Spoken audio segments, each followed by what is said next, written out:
ಎಲ್ಲ ವಿದ್ಯಾರ್ಥಿಗಳಿಗೂ ತಮ್ಮ ಸಮಸ್ಯೆ ವಿದ್ಯಾರ್ಥಿಗಳಿಗೂ ಶುಭ ಮುಂಜಾನೆಯ ಶುಭಾಶಯಗಳು. ಇವತ್ತಿನ 2ನೇ ವಿಡಿಯೋವನ್ನು ಅಪ್ಲೋಡ್ ಮಾಡ್ತಾ ಇದ್ದೀವಿ. ಇದರಲ್ಲಿ ನಿನ್ನೆ ನಾವು ನೋಡಿದ್ವಿ ಅರಿವಿನ ಮಹತ್ವ ಅಂಬಿಗರ ಚೌಡಯ್ಯನವರು ಬರೆದಂಥ ಒಂದು ವಚನವನ್ನು ನಾವು ನೋಡ್ತಾ ಇದ್ದೀವಿ. ಅಂಬಿಗರ ಚೌಡಯ್ಯನ ಬಗ್ಗೆ ನಾವು ಸಂಪೂರ್ಣವಾಗಿ ನಿನ್ನೆ ತಿಳ್ಕೊಂಡಾಗಿದೆ. ಅಂಬಿಗರ ಚೌಡಯ್ಯ ತನ್ನ ಜೀವನದ ಕಾಯಕವಾದಂಥ ಅಂಬಿಗರ ಕೆಲಸವನ್ನು ಮಾಡುತ್ತಾ ವಚನಗಳನ್ನು ಬರೀತಾ ಇದ್ದರು. ಅಂಥವರನ್ನು ಅಂದರೆ ಬಸವಣ್ಣನವರು ತಿಳಿಸಿಕೊಟ್ಟಂತೆ ಕಾಯಕವೇ ಕೈಲಾಸ ಅನ್ನುವಂಥ ಒಂದು ಧ್ಯೇಯವನ್ನು ಇಟ್ಟುಕೊಂಡು ವಚನಗಳನ್ನು ಬರೀತಾ ಇದ್ರು. ಆದರೆ ಅಂಬಿಗರ ಚೌಡಯ್ಯ ಸಮಾಜದಲ್ಲಿ ಆಗುವಂಥ ಅವ್ಯವಸ್ಥೆಯನ್ನು, ಡಂಬಾಚಾರವನ್ನು, ಧಾರ್ಮಿಕತೆಯನ್ನು, ಊಟಾಟಿಕೆಯನ್ನು ಎಲ್ಲವನ್ನೂ ಜಗತ್ತಿಗೆ ನೇರವಾಗಿ ನಿಷ್ಠೂರವಾಗಿ ಟೀಕಿಸುತ್ತಾ ಆ ಟೀಕೆಯಲ್ಲಿ ಸಮಾಜದ ಜನರನ್ನು ತಿದ್ದುವಂಥ ಒಂದು ಒಳ್ಳೆಯ ಕೆಲಸವನ್ನು ಮಾಡ್ತಾ ಇದ್ರು ಅಂತ ನಾವು ನೋಡಿದ್ದೀವಿ. ಅವರು ಸುಮಾರು 300ಕ್ಕೂ ಹೆಚ್ಚು ವಚನಗಳನ್ನು ರಚನೆ ಮಾಡಿದ್ದಾರೆ. ಇವರ ಜೀವನಕ್ಕೆ ಪ್ರೇರಿತರಾದವರು ಅಣ್ಣ ವಿಶ್ವಗುರು ಬಸವಣ್ಣನವರು. ಆ ಬಸವಣ್ಣನವರು ಜನರಿಗೆ ಒಂದು ಸಮಾಜದಲ್ಲಿ ಜಾತಿ ಭೇದವನ್ನು ಅಳಿಸಿ ಸಮಾಜದಲ್ಲಿ ಸಮಾನತೆಯನ್ನು ಕಲ್ಪಿಸಿಕೊಟ್ಟರು ಅಣ್ಣ ಬಸವಣ್ಣನವರು. ಈ ಬಸವಣ್ಣನವರ 12ನೇ ಶತಮಾನದ ಒಂದು ವಚನ ಯುಗದಲ್ಲಿ ಇಂಥ ಅನೇಕ ಮಹಾಶಯರು ಅಲ್ಲಿ ತಮ್ಮ ಕಾಯಕವನ್ನು ರೂಢಿಯಲ್ಲಿಟ್ಟುಕೊಂಡು ವಚನಗಳನ್ನು ಬರೀತಾ ಸಮಾಜಕ್ಕಾಗಲಿ ಮಾನವ ಕುಲವನ್ನು ಪರಿವರ್ತನೆ ಅಥವಾ ತಿದ್ದುವುದಕ್ಕಾಗಲಿ ಕಾರ್ಯ ನಡೆಸ್ತಾ ಇದ್ದರು. ಅಂಥದ್ರಲ್ಲಿ ಅರಿವಿನ ಮಹತ್ವ ಅಂತ ಅಂಬಿಗರ ಚೌಡಯ್ಯನವರು ಬರೆದಂಥ ಒಂದು ವಚನವನ್ನು ನಿಮ್ಮ ಮುಂದೆ ಇವತ್ತು ಪಠ್ಯ ಪುಸ್ತಕದಲ್ಲಿ ಅಳವಡಿಸಿದ್ದಾರೆ. ಈ ನೋಡ್ರಿ, ನಾವು ಬಹಳ ಕಡೆ ಕೇಳಿರ್ತೀವಿ, ಏನು ತನ್ನರಿವೆ ತನಗೆ ಗುರು, ಅರಿವು ಮೂಡಿದಾಗ ಅವನೇ ಒಬ್ಬ ಗುರು ಆಗಿ ಮಾಡ್ಕೊತಾನೆ. ಅಂದ್ರೆ ಅರಿವು ಅಂದ್ರೆ ತಿಳುವಳಿಕೆ, ಜ್ಞಾನ. ಮನುಷ್ಯನಿಗೆ ಜ್ಞಾನ ಬಂದರೆ ಮಾತ್ರ ಅವನೇನ್ ಮಾಡ್ತಾನೆ, ಜೀವನದಲ್ಲಿ ತಾನು ನಡೆದು ಹೋಗುವ ದಾರಿಯನ್ನ, ಧ್ಯೇಯತೆಯನ್ನ, ಉದ್ದೇಶವನ್ನ, ಗುರಿಯನ್ನ ಇಟ್ಕೊಂಡು ಆ ಗುರಿಯನ್ನು ತಲುಪಲು ಪ್ರಯತ್ನ ಮಾಡ್ತಾನೆ. ಕಷ್ಟಪಡ್ತಾನಲ್ಲ, ಪ್ರಯತ್ನ ಮಾಡ್ತಾನೆ. ಕಷ್ಟಪಡುವುದೇ ಬೇರೆ, ಪ್ರಯತ್ನ ಮಾಡೋದು ಬೇರೆ. ಕುದುರೆ ರೇಸಲ್ಲಿ ಓಡ್ತದೆ. ಎದಕ್ಕೆ? ಕಷ್ಟಪಡಕ್ಕಲ್ರಿ, ಗುರಿ ಮುಟ್ಟಕ್ಕೆ. ಆದರೆ ಕತ್ತೆ ಊಡ್ತಿರ್ತದೆ. ಅದು ಎದಕ್ಕೆ? ಕೆಲಸ ಮಾಡಕ್ಕೆ. ಕುದುರೆ ಮೇಲೆ ಒಂದು ಕೊಡಿ ಬಂದರೆ ಆ ಕುದುರೆಗೆ ಪ್ರಶಸ್ತಿಗಳು ಸಿಗ್ತಾವ. ಕತ್ತೆ ಬೆಳಗಿನಿಂದ ಸಾಯಂಕಾಲವರೆಗೂ ಕೆಲಸ ಮಾಡಿದ್ರು ಕೂಡ ಅದಕ್ಕೆ ಮತ್ತು ಬೈಗಳ ಬಡಿಗೆ ಪೆಟ್ಟ ಸಿಗ್ತದೆ. ಅಂತ ಒಂದು ಪರಿಸ್ಥಿತಿ ಅಂದ್ರೆ ಏನು? ಅರಿವು ಮೂಡಿದವರಿಗೆ ಕುದುರೆ ಥರ ಬರುತ್ತಾನೆ, ಅರಿವಿಲ್ಲದವನು ಕತ್ತೆ ಅನ್ನುವಂಥ ಮಾತನ್ನ ನಾವು ಇಲ್ಲಿ ಅರ್ಥ ಮಾಡ್ಕೋಬೇಕು. ಯಾಕಂದ್ರೆ ಅರಿವು ಮೂಡಿತು ಅಂತ ತಿಳ್ಕೊರಿ. ಅರಿವು ಅಂತಂದ್ರೆ ಜಾನನಿಗೆ ಮಾತಿನ ಪಟ್ಟು, ಕತ್ತಿಗೆ ದೊಣ್ಣೆ ಪಟ್ಟು ಅಂತ ಹೇಳ್ತಾರೆ. ಜಾನ ಒಂದು ಕೇವಲ ಸಂಸ್ಥೆಯಲ್ಲಿ ತಿಳ್ಕೊತಾರೆ, ನನಗೆ ಯಾವ ರೀತಿ ಇವರು ಒಂದು ಸೂಚನೆಯನ್ನು ಕೊಡ್ತಾ ಇದ್ದಾರೆ. ಅದೇ ನೋಡಿ, ಒಬ್ಬ ದೊಡ್ಡ ಅವನಿಗೆ ನೀನು ಮಾಡಬೇಡ, ಈ ರೀತಿ ಮಾಡಬೇಡ, ಈ ರೀತಿ ಮಾಡಬೇಡ ಅಂತ ಇದ್ರು ಕೂಡ ಅವನು ಮಾಡ್ತಾನೇ ಇರ್ತಾನೆ. ಅಂಥದ್ರಲ್ಲಿ ಇಲ್ಲಿ ತನ್ನರಿಗೆ ನನಗೆ ಗುರು, ಯಾವನಿಗೆ ಅರಿವು ಮೂಡುತ್ತದೆ ಅವನು ಗುರುವನ್ನು ಅರಿಸ್ಕೊಂಡು ಹೋಗಾಗಿಲ್ಲ. ಯಾಕಂದ್ರೆ ಬುದ್ಧ ನೋಡ್ರಿ, ಬುದ್ಧನಿಗೆ ಜ್ಞಾನೋದಯ ಆಯಿತು. ಬುದ್ಧನೇ ಒಬ್ಬ ಗುರು ಆದ ಹೊರತು ಅವನು ಗುರುವನ್ನು ಹುಡುಕಾಡ್ಕೊಂಡು ಹೋಗಲಿಲ್ಲ. ಎಲ್ಲಿವರೆಗೂ ನಮ್ಮ ಅರಿವಿನ ಮಹತ್ವ ಅರ್ಥ ಆಗುವುದಿಲ್ಲ, ಎಲ್ಲಿವರೆಗೆ ನಮಗೆ ಜ್ಞಾನೋದಯ ಆಗುವುದಿಲ್ಲ, ಅಲ್ಲಿವರೆಗೆ ನಾವು ಏನು ಹೇಳ್ತೀವಿ, ಅಂಧಕಾರದಲ್ಲಿ ಉಳಿದಿರ್ತೀವಿ. ಆ ಅಂಧಕಾರದಿಂದ ಹೊರಗೆ ಬರಬೇಕಾದ್ರೆ ನಮಗೇನು ಬೇಕು? ಅರಿವು ಮುಖ್ಯ. ಆ ಅರಿವನ್ನು ಮೂಡಿಸಲು ಮೊದಲು ಗುರು ಮುಖ್ಯ. ಈ ಗುರುಗಳನ್ನು ನಾವು ನೋಡಿ 11ರಿಂದ 2ನೇದಿಂದ 10, 12 ಮುಗಿಸ್ಕೊಂಡು ನಾವು ಇವಾಗ ಏನು ಮಾಡಿದ್ದೀವಿ, ಡಿಗ್ರಿ ಲೆವೆಲ್ಗೆ ಬಂದಿದ್ದೀವಿ. ಈ ಡಿಗ್ರಿ ಲೆವೆಲ್ಗೆ ಬರಬೇಕಾದ್ರೆ 1ನೇ ಕ್ಲಾಸ್ನಲ್ಲಿ ನಿಮಗೆ ಮೊದಲು ಬರೆಯಲು, ಮಾತಾಡಲು ಕಲಿಸಿದ್ರು, 2ನೇ ಕ್ಲಾಸಲ್ಲಿ ಕಲಿಸಿದ್ರು. ಆ ರೀತಿ ಪ್ರತಿಯೊಂದು ವರ್ಷದಲ್ಲಿ ಅಥವಾ ಪ್ರತಿಯೊಂದು ಕ್ಲಾಸ್ನಲ್ಲಿ ಅಥವಾ ಪ್ರತಿಯೊಂದು ಸ್ಟೇಜ್ನಲ್ಲಿ ನಿಮಗೆ ಒಂದು ರೀತಿಯ ಜ್ಞಾನವನ್ನು ಕೊಡ್ತಾ ಬಂದರು. ನೋಡಿ, ನಾವು ಬರ್ತಾ ಬಟ್ಟೆ ಯಾವ ರೀತಿ ಹಾಕೋಬೇಕು, ನಾವು ಚಿಕ್ಕಂದಲ್ಲಿದ್ದಾಗ ಬಟ್ಟೆ ಹಾಕ್ತಿದ್ದೀವಿ. ಬಟ್ ಆ ಬಟ್ಟೆ ತಾಯಿ ನಮ್ಮನ್ನ ಶೃಂಗಾರ ಮಾಡಿ ಕ್ಲಾಸಿಗೆ ಕಳಿಸ್ತಾರೆ ಅಥವಾ ಎಲ್ಲೋ ಒಂದು ಸ್ಕೂಲಿಗೆ ಕಳಿಸ್ತಾ ಇದ್ರು. ಅಂಥದ್ರಲ್ಲಿ ಬರ್ತಾ ನಾವೇ ಒಂದು ಬಟ್ಟೆ ನೋಡಿದ್ದೀವಿ, ಬಟ್ಟೆ ಚಾಯ್ಸ್ ಮಾಡೋಕ್ಕೆ ರೆಡಿ ಮಾಡಿದ್ದೀವಿ. ಯಾವ ರೀತಿ ನಾವು ಡಿಸಿಪ್ಲಿನ್ ಆಗಿರಬೇಕು ಅಂದರೆ ಗುರು ಕೊಡ್ತಾ, ಗುರು ಜ್ಞಾನ ಕೊಡೋದ್ರಿಂದ ನಮ್ಮಲ್ಲಿ ಕೆಲವೊಂದು ಜ್ಞಾನಗಳು ಹೆಚ್ಚಾಗ್ತಾ ನಾವು ಯಾವ ರೀತಿ ಬೆಳಿಬೇಕು ಅನ್ನೋದನ್ನ ನಾವು ನೋಡ್ತಾ ಇರ್ತೀವಿ. ಅದರಲ್ಲಿ ಇನ್ನೊಂದು ಹೇಳ್ತಾರೆ, ಅರಿವೇ ಗುರು ನುಡಿ ಜ್ಯೋತಿರ್ಲಿಂಗ. ಅದ್ರ ಮುಂದೆ ಇನ್ನೊಂದು ಸಾಧನೆ, ಅರಿವೇ ಗುರು ನುಡಿ ಜ್ಯೋತಿರ್ಲಿಂಗ, ದಯವೇ ಧರ್ಮದ ಮೂಲ ತರಂಗ. ನೋಡ್ರಿ, ಒಂದು ಧರ್ಮ ಶಾಶ್ವತವಾಗಿ ಬೆಳಿಬೇಕಾದ್ರೆ ಯಾವುದೂ ಕಠೋರ ಮನುಷ್ಯಗಳು ಕಟುಕರ್ತರ ವರ್ತನೆ ಮಾಡಿದರೆ ಅಲ್ಲಿ ಯಾವ ಧರ್ಮವೂ ಉಳಿಯುವುದಿಲ್ಲ. ಅದೇ ರೀತಿ ಅರಿವೇ ಗುರು ನುಡಿ. ನೋಡಿ, ಮೊದಲೇಬೇಕು ಅರಿವೇ ಯಾರಿಂದ ಬರಬೇಕು? ಗುರುವಿನಿಂದ ಬರಬೇಕು. ಗುರು ನುಡಿಯನ್ನು ಪಾಲಿಸಿದರೆ ಅದೇ ನಮ್ಮ ಜೀವನದ ಒಂದು ಜ್ಯೋತಿರ್ಲಿಂಗ, ಅದರ ಬೆಳಕನ್ನು ಚೆಲ್ಲುವಂಥ ಒಂದು ಪೂರಕವಾದ ನಮ್ಮ ಜೀವನದ ಒಂದು ಪ್ರಗತಿಯತ್ತ ಸಾಗಿಸುವ ಒಂದು ಮಾರ್ಗ ಅಂತ ಹೇಳ್ತಾರೆ. ಅದೇ ರೀತಿ ನಾವು ಈ ಅಂಬಿಗರ ಚೌಡಯ್ಯನವರು ಕೊಟ್ಟಿರುವಂಥ ವಚನವನ್ನು ಓದೋಣ, ಅದ್ರ ಬಗ್ಗೆ ತಿಳ್ಕೊಳ್ಳೋಣ. ಏನಂತ ಹೇಳ್ತಾರಂದ್ರೆ, ಅಂಬಿಗರ ಚೌಡಯ್ಯ ಹೇಳ್ತಾರೆ, ಅಂಪು ಹಿಡುಕಿನಲ್ಲಿ ಕಟ್ಟಿದ ವಿಹಂಗನ ಗರಿಯಂತೆ. ನೋಡ್ರಿ, ನೀವು ಕಲ್ಪನೆ ಮಾಡ್ಕೋಬೇಕು. ಯಾಕಂದ್ರೆ ಈ ರಾಮಾಯಣ ಮಹಾಭಾರತವನ್ನು ನೋಡಿರ್ತೀವಿ ಅಥವಾ ಏಕಲವ್ಯನನ್ನು ನೋಡಿದ್ರಿ, ಯಾವುದೋ ಫಿಲಮನ್ನು ನೋಡಿದ್ರಿ. ಅಂಪು ಅಂದ್ರೆ ಬಾಣ ಬಿಡ್ತಾರಲ್ರಿ. ಅಂಪು ಅಂದ್ರೆ ಬಾಣ. ಬಾಣಿನ ಹಿಡುಕಿನಲ್ಲಿ, ನೋಡಿ, ಹಿಡುಕು ಅಂದ್ರೆ ಹಿಂದಿನ ಕಟ್ಟಿನಲ್ಲಿ. ಬಾಣಕ್ಕೆ ಮುಂದೆ ಚೂಪಾದ ತುದಿ ಇರ್ತದೆ, ಅದ್ರ ಹಿಂದೆ ಯಾವುದೋ ಒಂದು ಗರಿಯನ್ನು ಕಟ್ಟಿರ್ತಾರೆ. ಅದಕ್ಕೆ ಬ್ಯಾಲೆನ್ಸಿಂಗ್ ಪರ್ಪಸ್. ಈಗ ನೀವು ಬಾಣವನ್ನ ವೇಟ್ ಇರೋ ಬಾಣವನ್ನು ಬಿಟ್ಟಂದ್ರೆ ಮುಂದೆ ವೇಟ್ ಜಾಸ್ತಿ ಇರ್ತಂದ್ರೆ ಅದು ಅಲ್ಲೇ ಬರೋ ಚಾನ್ಸ್ ಇರ್ತದೆ. ಅದಕ್ಕೆ ಬ್ಯಾಲೆನ್ಸಿಂಗ್ ಹಾಕಿ, ಅದಕ್ಕೆ ಗ್ರಿಪ್ಪಿಂಗ್ ಆಗಿ ಏನು ಮಾಡಿರ್ತಾರೆ, ನಮ್ಮ ಆಧಾರಕ್ಕೋಸ್ಕರ. ಅಂಬಿನ ಹಿಡುಕಿನಲ್ಲಿ, ಹಿಂದಿನ ಕಟ್ಟಿನಲ್ಲಿ, ಆ ಬಾಣದ ಹಿಂದಿನ ಕಟ್ಟಿನಲ್ಲಿ ಕಟ್ಟಿದ ವಿಹಂಗನ ಗರಿಯಂತೆ. ವಿಹಂಗ ಅಂದ್ರೆ ಪಕ್ಷಿ. ನೋಡಿ, ಪಾರಿವಾಳನೋ ಅಥವಾ ಗಿಳಿನೋ ಅಥವಾ ಯಾವುದೋ ಒಂದು ಪಕ್ಷಿಯ ಅಲ್ಲಿ ಗರಿಯನ್ನು ಹಿಂದೆ ಸಿಕ್ಕಿಸಿರ್ತಾರೆ. ಆ ಗರಿ, ಆ ಬಾಣ ಬಿಡುವ ವೇಗಿಗೆ ಗರಿ ತೊಂದರೆ ಮಾಡಬಾರ್ದು. ಅದು ಮೃದುವಾಗಿರ್ತದೆ. ಅದು ಗಾಳಿಯಲ್ಲಿ ವೇಗವಾಗಿ ಚಲಿಸುವಾಗ ಆ ಹೋಗುವಂಥ ಬಾಣಕ್ಕೆ ಮಾತ್ರ ಏನು ಕೊಡ್ತದೆ, ಒಂದು ಸಮತೋಲನವನ್ನು ಕಾಪಾಡ್ತದೆ. ಅಂತ ಸಮತೋಲನವನ್ನು ಕಾಪಾಡುವಾಗ ಆ ಏನಂತಾರೆ, ಅಂಬಿನ ಹಿಳುಕಿನಲ್ಲಿ ಕಟ್ಟಿದ ವಿಹಂಗನ ಗರಿಯಂತೆ ತಾಗುವ ಮೊನೆಗೆ ಆಧಾರವಾಗಿ ಸಾಗುತ್ತ. ನೋಡ್ರಿ, ಅದು ಮುಂದೆ ಮೊನೆ ಅಂದ್ರೇನು? ತುದಿ. ಆ ಬಾಣದ ತುದಿ ಮುಂದೆ ಹೋಗಿ ತಾಗುವವರೆಗೂ ಅದಕ್ಕೆ ಸಪೋರ್ಟ್ ಆಗಿರ್ತದೆ. ಯಾವುದು? ಹಿಂದೆ ಕಟ್ಟಿದಂಥ ಬಾಣದ ಹಿಂಬದಿಯಲ್ಲಿರುವಂಥ ಒಂದು ಈ ಪಕ್ಷಿಯ ಗರಿ. ದೂರ ಏಯುವುದಕ್ಕೆ ಸಾಗುವ ಗುಣತಾನಾಗಿ. ನೋಡ್ರಿ, ಏಯು ಅಂದ್ರೆ ಏನು? ಎಸೆ.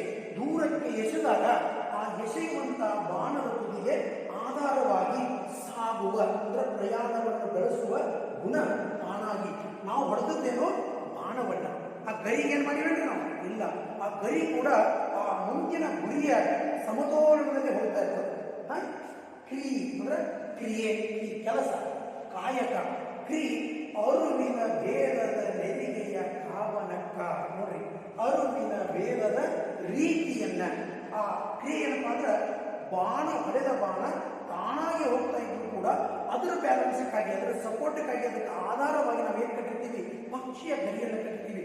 ಪಕ್ಷಿಗೆ ಯಾವುದೂ ಗುರಿ ಇಲ್ಲ, ಆ ಪಕ್ಷಿಯ ಗರಿಗೆ ಗುರಿ ಇಲ್ಲ. ಆದರೆ ಬಾಣದ ಮೊನೆಗೆ ಮಾತ್ರ ನಾವು ಗುರಿ ಇಟ್ಟಿರ್ತೀವಿ. ಆದರೆ ಆ ಮುಂದೆ ಹೋಗುವಂಥ ಗುರಿಗೆ ಆಧಾರವಾಗಿದ್ದು ಕೂಡ ಆ ಕ್ರಿಯೆಗೆ ಒಂದು ಆಧಾರವಾಗಿ ಭೇದದ ನೆರಿಗೆಯ ಕಾವನಕ್ಕ. ಆ ನೋಡುವಂಥ ಒಂದು ಕಾವನಕ್ಕನ ಕಾಣುವುದಕ್ಕೆ, ನೆರಿಗೆ ಅಂದ್ರೆ ರೀತಿ. ಆ ಬಾಣ ಹೋಗುವ ರೀತಿಯನ್ನು ನೋಡುತ್ತಾ ಇದ್ರೆ ಏನಿಸ್ತದ? ಅರಿವು ಕುರುವು ಎರಡೂ ಬೇಕೆಂದಲು ಅಂಬಿಗರ ಚೌಡಯ್ಯ. ನೋಡ್ರಿ, ಇಲ್ಲಿ ಏನ್ ಬೇಕು? ಮನುಷ್ಯನಿಗೆ ಅರಿವು ಬೇಕು. ಇಲ್ಲಿ ಅರಿವು ಯಾವುದು? ಬಾಣದ ತುದಿ. ನೋಡ್ರಿ, ಅರಿವು ಅಂದ್ರೆ ಅದಕ್ಕೆ ನಾನು ಇಲ್ಲೇ, ನನಗೆ ಹಿಂದೆ ಹೊಡೆದ್ರೆ ನಾನು ಮುಂದೆ ಹೋಗಿ ಇಲ್ಲೇ ಕೂಡಬೇಕು ಅನ್ನೋದಕ್ಕಂದ್ರೆ ಅರಿವು ಅಂದ್ರೆ ಅದಕ್ಕೆ ಜ್ಞಾನದ. ಆ ಜ್ಞಾನಕ್ಕೆ ಸಪೋರ್ಟ್ ಏನ್ ಬೇಕು? ಗುರುವಿನ ಆಶೀರ್ವಾದ ಅಥವಾ ಗುರುವಿನ ಒಂದು ನಡೆ ಬೇಕು, ಗುರುವಿನ ಮಾರ್ಗದರ್ಶನ ಬೇಕು. ಆ ಗುರುವಿಗೆ ಯಾವ ರೀತಿ ಗುರು ಒಂದು ವಿಹಂಗದ ಪಕ್ಷಿಯ ಆಧಾರದಂತೆ ಆ ಮೊನೆಗಿರ್ತಾನಲ್ಲ. ನೋಡ್ರಿ, ಬಾಣಕ್ಕೆ ಮುಂದೆ ಗುರಿ ಅದ, ಹಿಂದೆ ಗುರು ಅದ. ಹೌದಾ? ನಾವೇನು ಹೇಳ್ತೀವಿ? ಮುಂದೆ ಗುರಿ ಇರಬೇಕು, ಹಿಂದೆ ಗುರು ಇರಬೇಕು. ಬಾಣ ಮುಂದೆ ಏನಿರಬೇಕು? ಗುರಿ. ಗುರಿ ಅಂದ್ರೆ ಏನು? ಅಲ್ಲಿರುವಂಥ ಕುರು ಹೇಳ್ತೀವಿ. ಗುರಿ ಅಥವಾ ಗುರುತ್ವ ಅಥವಾ ಗುರಿ. ಆ ಕುರು ಇರಬೇಕು. ಆ ಗುರುತ ಹೊಡಿತಾರೆ, ಅಲ್ಲೇ ಹೊಡಿಬೇಕಂತ ಹೊಡೆದಿರ್ತೀವಿ. ಆದ್ರೆ ಅದಕ್ಕೆ ಏನ್ ಬೇಕು? ಅರಿವು ಬೇಕು. ಆ ಅರಿವು ಬೇಕು, ಎರಡೂ ಬೇಕು. ಏನ್ ಬೇಕು? ಅರಿವು ಬೇಕು, ಕುರುಹು ಬೇಕು. ಅರಿವು ಅಂದ್ರೆ ತಿಳುವಳಿಕೆ, ಜ್ಞಾನ. ನಮಗೆ ಯಾರಾದರೂ ಬೆನ್ನಿಗೆ ಗುರು ಇರಬೇಕು, ಮುಂದೆ ಹೋಗುವಾಗ ಏನಿರಬೇಕು? ಗುರಿ ಇರಬೇಕು. ಆ ಅರಿವು ಗುರು ಅರಿವು ಅಂದ್ರೆ ತಿಳುವಳಿಕೆ ಅಥವಾ ಜ್ಞಾನ ಅನ್ಬೋದು ಅಥವಾ ಗುರು ಅನ್ಬೋದು. ಇಲ್ಲಿ ಗುರು ಅಂದ್ರೆ ಗುರಿ ಅಥವಾ ಆ ಗುರುತು ಈ ಎರಡೂ ಬೇಕು ಅಂತ ಅಂಬಿಗರ ಚೌಡ ಹೇಳ್ತಾರೆ. ಏನಂತಾರೆ? ಅಂಬಿನ ಹಿಡುಪಿನಲ್ಲಿ ಕಟ್ಟಿದ ವಿಹಂಗನ ಗರಿಯಂತೆ ತಾಗುವ ಮನೆಗೆ ಆಧಾರವಾಗಿ ದೂರ ಎಯ್ಯುವುದಕ್ಕೆ ಸಾಗುವ ಗುಣ ತಾನಾಗಿ ಅರಿವಿನ ಕ್ರಿಯೆಯ ಅರಿವಿನ ಭೇದದ ನೆರಿಗೆಯ ರೀತಿಯನ್ನ ನಾವು ಕಾಣಬೇಕಾದ್ರೆ ಏನ್ ಬೇಕು? ಅರಿವು ಗುರು ಎರಡೂ ಬೇಕೆಂದರು ಅಂಬಿಗರ ಚೌಡಯ್ಯ. ನೋಡಿ, ಒಂದು ಗುರುನು ಬೇಕು, ಗುರಿನೂ ಬೇಕು ಅಂತೇಳಿ ಅಂಬಿಗರ ಚೌಡಯ್ಯ ಮೊದಲನೇ ವಚನದಲ್ಲಿ ಎಷ್ಟು ಸರಳವಾಗಿ ಹೇಳಿದ್ದಾರೆ. ಅದನ್ನ ಗುರುವಿನ ಜ್ಞಾನದಿಂದ ಎಲ್ಲರೂ ನಾವು ಶಾಣ್ಯಾರ ಓದ್ತೀವಿ, ಮನ್ಯಾಗ ನಾವು ಶಾಣ್ಯಾರ್ತೀವಿ, ಆದ್ರೆ ಬುಕ್ ತಗೊಂಡು ಓದ್ತೀವಿ. ಆದ್ರೆ ಓದಿನ ಮರ್ಮವನ್ನ, ಆ ಓದಿನ ವಿಷಯದ ಮರ್ಮವನ್ನ ನಾವು ಸರಿಯಾಗಿ ತಿಳ್ಕೋಬೇಕಾದ್ರೆ ಯಾರು ಬೇಕು? ಗುರು ಬೇಕು. ಆ ಗುರುವೇ ನಮಗೆ ಮಾರ್ಗದರ್ಶಿ ಅಂತ ಹೇಳ್ತಾನೆ. ಇನ್ನು ಅರಿಯದ ಗುರು ಅರಿಯದ ಶಿಷ್ಯಂಗೆ. ನೋಡ್ರಿ, ಗುರು ಎಂತಾಗಿರ್ಬೇಕು? ಗುರುವಿನಲ್ಲೂ ಕೂಡ ಸಂಪೂರ್ಣವಾದ ಜ್ಞಾನ ಇರಬೇಕು. ಜ್ಞಾನವಿಲ್ಲದಂತ ಒಬ್ಬ ಢೋಂಗಿ ಅಂತಾರಲ್ರಿ, ಮಜಾ ಮಾಡ್ಕೊತ ಢೋಂಗಿ ಅಂತಾರ. ಢೋಂಗಿ ಅಂತ ಗೊತ್ತಿಲ್ರಿ? ಹಾ, ಢೋಂಗಿ ಗುರುವನ್ನ, ಅಂತ ಗುರುವಿಗೆ ಏನೂ ಗೊತ್ತಿಲ್ಲದಂತ ಸಮಾಜದ ಜ್ಞಾನವನ್ನೇ ಯಾಕೆ ಹುಟ್ಟೇನೆ ಗೊತ್ತಿಲ್ಲದಂತ ಒಬ್ಬ ಮೂರ್ಖ ಶಿಷ್ಯನಿಗೆ ಅನುಗ್ರಹ ಮಾಡಿದರೇನಪ್ಪುವುದಿಲ್ಲವೋ. ನೋಡ್ರಿ, ಅನುಗ್ರಹ ಅಂದ್ರೆ ಆಶೀರ್ವಾದ, ಕೃಪೆ. ಮೊದಲೇ ತನಗೇ ಜ್ಞಾನ ಇಲ್ಲ, ಖಾಲಿ ಕೊಡದಾಗ ಬಗ್ಗಿಸಿದ್ರೆ ನೀರು ಬರ್ತಾವ್ರಿ. ಗುರು ಖಾಲಿ ಕೊಡ ಇತ್ತಂದ್ರೆ ಕೇವಲ ಗುರು ಕೊಡ ನೋಡಲಿಕ್ಕೆ ಮಾತ್ರ ಕೊಡ, ಆ ಕೊಡದಲ್ಲಿ ಇರಬೇಕಾದದ್ದು. ನೋಡ್ರಿ, ಕೊಡ ಎದಕ್ಕೆ ಯೂಸ್ ಮಾಡ್ತಾರ? ಎದಕ್ಕಂದ್ರೆ ನೀರು ತುಂಬಿಡಕ್ಕೆ. ನೀರು ಇರ್ಲಿಲ್ಲಂದ್ರೆ ಆ ಕೊಡಕ್ಕೆ ಬೆಲೆ ಇರ್ತದೆ. ಹಂಗ ಗುರು ನೋಡಲಿಕ್ಕೆ ಮಾತ್ರ ಗುರುವಾಗಿ ಅವನಲ್ಲಿ ಯಾವುದೇ ಜ್ಞಾನ ಇರಲಿಲ್ಲಂದ್ರೆ ಅಂಥವರು ಜ್ಞಾನವನ್ನು ಪಡೆಯಬೇಕೆಂಬ ಢೋಂಬಾಚಾರದಿಂದ, ದಂಬಾಚಾರದಿಂದ, ಡಾಂಬಿಕತೆಯಿಂದ ಬಂದು ಗುರುವಿನ ಕೇಳಿ ಆ ದರ್ಶನ ತೊಗೊಳಕ್ ಬರ್ತಾರಲ್ಲ, ಅಂತ ಗುರು ಇಂಥ ಡಾಂಬಿಕ ಶಿಷ್ಯನಿಗೆ ಅನುಗ್ರಹ ಅಂದ್ರೆ ಆಶೀರ್ವಾದವನ್ನು ಕೃಪೆ ಮಾಡಿದರೆ ಏನಾಗುವುದು ಎಲ್ಲವೋ. ನೋಡಿ, ಅಪ್ಪು ಅಂದ್ರೆ ಆಗು, ಮಾಡಿದರೆ ಅಪ್ಪುವುದು ಎಲ್ಲವೋ. ಅಂಧಕನ ಕೈ ಅಂಧಕ ಹಿಡಿದರೆ. ಅಂಧಕ ಅಂದ್ರೆ ಯಾರು? ಕುರುಡ, ಕಣ್ಣಿಲ್ಲದವ. ಎರಡೂ ಕಣ್ಣಿಲ್ಲವ. ಕಣ್ಣಿಲ್ಲದಾಗ ಹಾದಿ ತೋರಿಸ್ಬೇಕು ಯಾರು? ಕಣ್ಣಿದ್ದವ. ಎರಡೂ ಕಣ್ಣಿದ್ದವಾಗ ಒಂದು ಕಣ್ಣಿಂದ ಹಾದಿ ತೋರಿಸ್ಬೋದು. ಎರಡೂ ಕಣ್ಣಿದ್ದವಾಗ ಅವನ ಕೈ ಹಿಡ್ಕೊಂಡ ನಡೆದ ಅಂಧಕನ ಕೈ ಅಂಧಕ ಹಿಡಿದರೆ ಮುಂದ ನಾರು ಕಾವರು. ನೋಡ್ರಿ, ಮುಂದವರನ್ನ ಯಾರು ಕಾಯುವರು? ಇಬ್ರು ಕೂಡ ತಕ್ಕನ ಸಿಗಿದ್ರಿ. ಅಂದ್ರೆ ಅಂಧಕಂದ್ರೆ ಕೇವಲ ಕಣ್ಣಿಲ್ಲದವಲ್ರಿ, ಜ್ಞಾನವಿಲ್ಲದವ, ಬುದ್ಧಿಲ್ಲದವ. ಒಬ್ಬ ಸ್ನೇಹಿತ ಯಾವುದೋ ಒಂದು ಚಟ ಬಿಟ್ಟಿರ್ತಾನ, ಅಂತ ಚಟಗಾರನಿಗೆ ಇನ್ನೊಬ್ಬ ಸ್ನೇಹಿತ ಕೂಡಿ ಅವನನ್ನು ಚಟ ಕಲಿಯಕ ಸಾಧ್ಯ ಹೊರತು ಅವನು ಒಳ್ಳೇದು ಮಾಡಕ್ಕೆ ಸಾಧ್ಯ. ಅಂಧಕನ ಕೈ ಅಂಧಕ ಹಿಡಿದರೆ ನಾವು ಮುಂದೆ ಯಾರು ಕಾವರು? ಮುಂದೆ ಯಾರು ಕಾಯುವರು? ಹೇಳಲೇ ಮರುಳೆ ಅಂತ. ಮರುಳೆ ಅಂದ್ರೆ ಮೂರ್ಖ. ಮೂರ್ಖ ಒಬ್ಬ ಕುರುಡಿನ ಕೈಯ ಇನ್ನೊಬ್ಬ ಕುರುಡ ಹಿಡಿದು ಆದ್ರೆ ಜಗತ್ತನ್ನು ನೋಡಕ್ಕೆ ಸಾಧ್ಯ ಇದ್ದಿಲ್ಲ. ಅವನಿಗೆ ಯಾವ್ದಾದ್ರು ಒಂದು ಜ್ಞಾನದ ಬೆಳಕು ಬೀಳ್ತದನ. ಅದಕ್ಕೆ ಏನ್ ಮಾಡ್ತಾನ? ತ್ವರೆಯದವನ ನೀ ಈಸಲರಿಯದವನ. ನೋಡ್ರಿ, ತ್ವರೆಯದವನ, ತ್ವರೆ ಅಂದ್ರೆ ನೀರು. ಹೊಳ್ಯಾಗ ಬಿದ್ದಾನ, ಆ ಹೊಳ್ಯಾಗ ಬಿದ್ದವನನ್ನ ಕಾಪಾಡಕ ಯಾರು ಹೋಗ್ಬೇಕ್ರಿ? ಈಜು ಬರ ಹೋಗ್ಬೇಕು. ಈಸಲು ಅಂದ್ರೆ ಈಜಾಡಲು. ಈಸಲು ಅರಿಯದವನ, ಈಸಾಕ ಬರುದ ಏನ್ ಮಾಡಿದ? ಅವನು ಬದುಕ್ಸಾಕ ಸಿಗದು. ತೆಗೆಯುವ ತೆರನಂತೆ ತೆಗೆಯುವ. ಈಜು ಬರುತ್ತಾವ, ಈಜಾಡಕ ಒಳಗೆ ನೀರಾಗಿ ಬಿದ್ದವನನ್ನ ಈಜು ಬರುತ್ತಾವ. ತೆಗ್ಯಾಕ ಆದ ರೀತಿ ಆದ್ರೆ ಆಗಿಬಿಡ್ತದ. ಏನು? ಇಬ್ರು ಸಾಯ್ತಾರೆ. ಅಂದ್ರೆ ಏನು? ಜ್ಞಾನ ಇಲ್ಲದ ಗುರುವಿಗೆ, ಒಬ್ಬ ಮೂರ್ಖನಿಗೆ ಜ್ಞಾನ ಇಲ್ಲದವ ಗುರು ತನ್ನಲ್ಲೇ ಯಾವುದೇ ಜ್ಞಾನ ಇಲ್ಲ ಅಂತವನು ಅವನಿಗೆ ಅನುಗ್ರಹ ಮಾಡಿ ಅವನನ್ನು ಶಿಷ್ಯನಾಗಿ ಮಾಡಿಕೊಂಡು ಅವನಿಗೆ ಜ್ಞಾನವನ್ನು ಕೊಡ್ತಾ ಹೋದ್ರೆ ಪರಿಸ್ಥಿತಿ ಹೆಂಗಾಗ್ತದೆ ಅಂದ್ರೆ, ನೀರಾಗಿ ಈಸಾಕ ಬರುತ್ತವ, ನೀರಾಗಿ ಬಿದ್ದವನನ್ನ ತೆಗ್ಯಾಕ ಸಿಗದ. ಇಬ್ರು ಸಾಯುತ್ಯಾರಂತೆ. ಏನಾಗಂದ್ರೆ, ಅರಿಯದ ಗುರು ಅರಿಯದ ಶಿಷ್ಯನಿಗೆ ಅನುಗ್ರಹ ಮಾಡಿದರೆ ಅಪ್ಪುದೆಲ್ಲವೋ. ಅಂಧಕನ ಕೈ ಅಂಧಕ ಹಿಡಿದರೆ ಮುಂದನಾರು ಕಾವರು. ಹೇಳಲೇ ಮರುಳೆ ತೊರೆಯಲದ್ದವನ ನೀ ಈಜಲರಿಯದವನ. ನೋಡ್ರಿ, ನೀರಲ್ಲಿ ಬಿದ್ದು ಈಜ ಅರಿಯದವನ ತೆಗೆಯುವ ತೆರೆದಂತೆ ಹೊರಗೆ ತೆಗೆಯುವ ರೀತಿಯಲ್ಲಿ ಆಗುವುದು ಅಂಬಿಗರ ಚೌಡಯ್ಯ. ಪರಿಸ್ಥಿತಿ ಹೇಗಾಗ್ತದ? ಜ್ಞಾನ ಇದ್ದವ ಒಬ್ಬ ಗುರು ಅಂದರೆ ಶಿಕ್ಷಕ, ಮಾರ್ಗದರ್ಶಕ ಯಾವುದೋ ಒಂದು ಪ್ರಶ್ನೆ ಕೇಳಿದ್ರೆ ಅದನ್ನ ನಾಳೆ ಒಂದು ಹೇಳ್ತೀನಿ ಹೇಳ್ಬೋದು, ನಾಳೆ ಒಂದು ಹೇಳು, ಅದರ ನಾಳೆನೂ ಬರಲಿಲ್ಲ ಅಂದ್ರೆ ಆ ವಿಷಯವನ್ನ ಗಂಭೀರವಾಗಿ ತೆಗೆದುಕೊಂಡು ಆ ವಿಷಯಕ್ಕೆ ಬೇಕಾದ ಸಾರಾಂಶವನ್ನು ಹುಡುಕಿ ತಂದು ವಿದ್ಯಾರ್ಥಿಗಳಿಗೆ ಕೊಡುವಂತ ಚಾಣಾಕ್ಷಿ ಇದ್ದವನು ಅಂತಹ ಶಿಕ್ಷಕ ಇರಬೇಕು. ಶಿಕ್ಷಕ ಒಬ್ಬ ಗುರುವಿಗೆ ಏನೂ ಜ್ಞಾನ ಇಲ್ಲ, ಅಂಥವನನ್ನು ಗುರುವಾಗಿ ಮಾಡಿಕೊಂಡು ಏನೂ ಅರಿಯದವನಿಗೆ ಶಿಷ್ಯನಾಗಿ ಮಾಡಿಕೊಂಡು ಅವರು ಬದುಕ್ತಾ ಇದ್ರೆ ಸಮಾಜದಲ್ಲಿ ಏನಾಗ್ತದೆ? ಕುರುಡನ ಕೈ ಕುರುಡಿನದಾಗ್ತದೆ.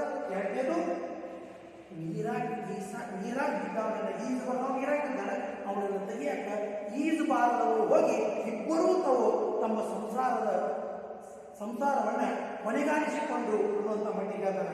ಇನ್ನು ಓದಿಹನೆಂಬ ಒಡಲು ಅಂದ್ರೆ ಹುಮ್ಮಸ.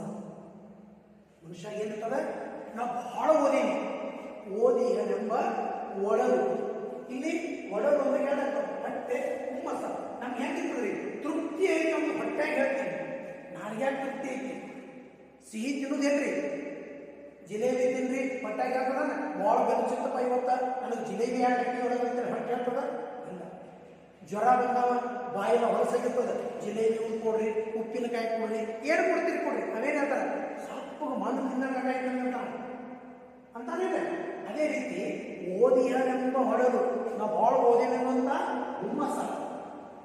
ಕಂಡೆ ಎಂಬ ಭ್ರಾಂತಿ, ಜಗತ್ತನ್ನು ನಾವು ಭಾಳ ತಿರುಗಾಡಿಕೊಂಡಿರಿ ಅನ್ನುವಂಥ ಒಂದು ಭ್ರಮೆ.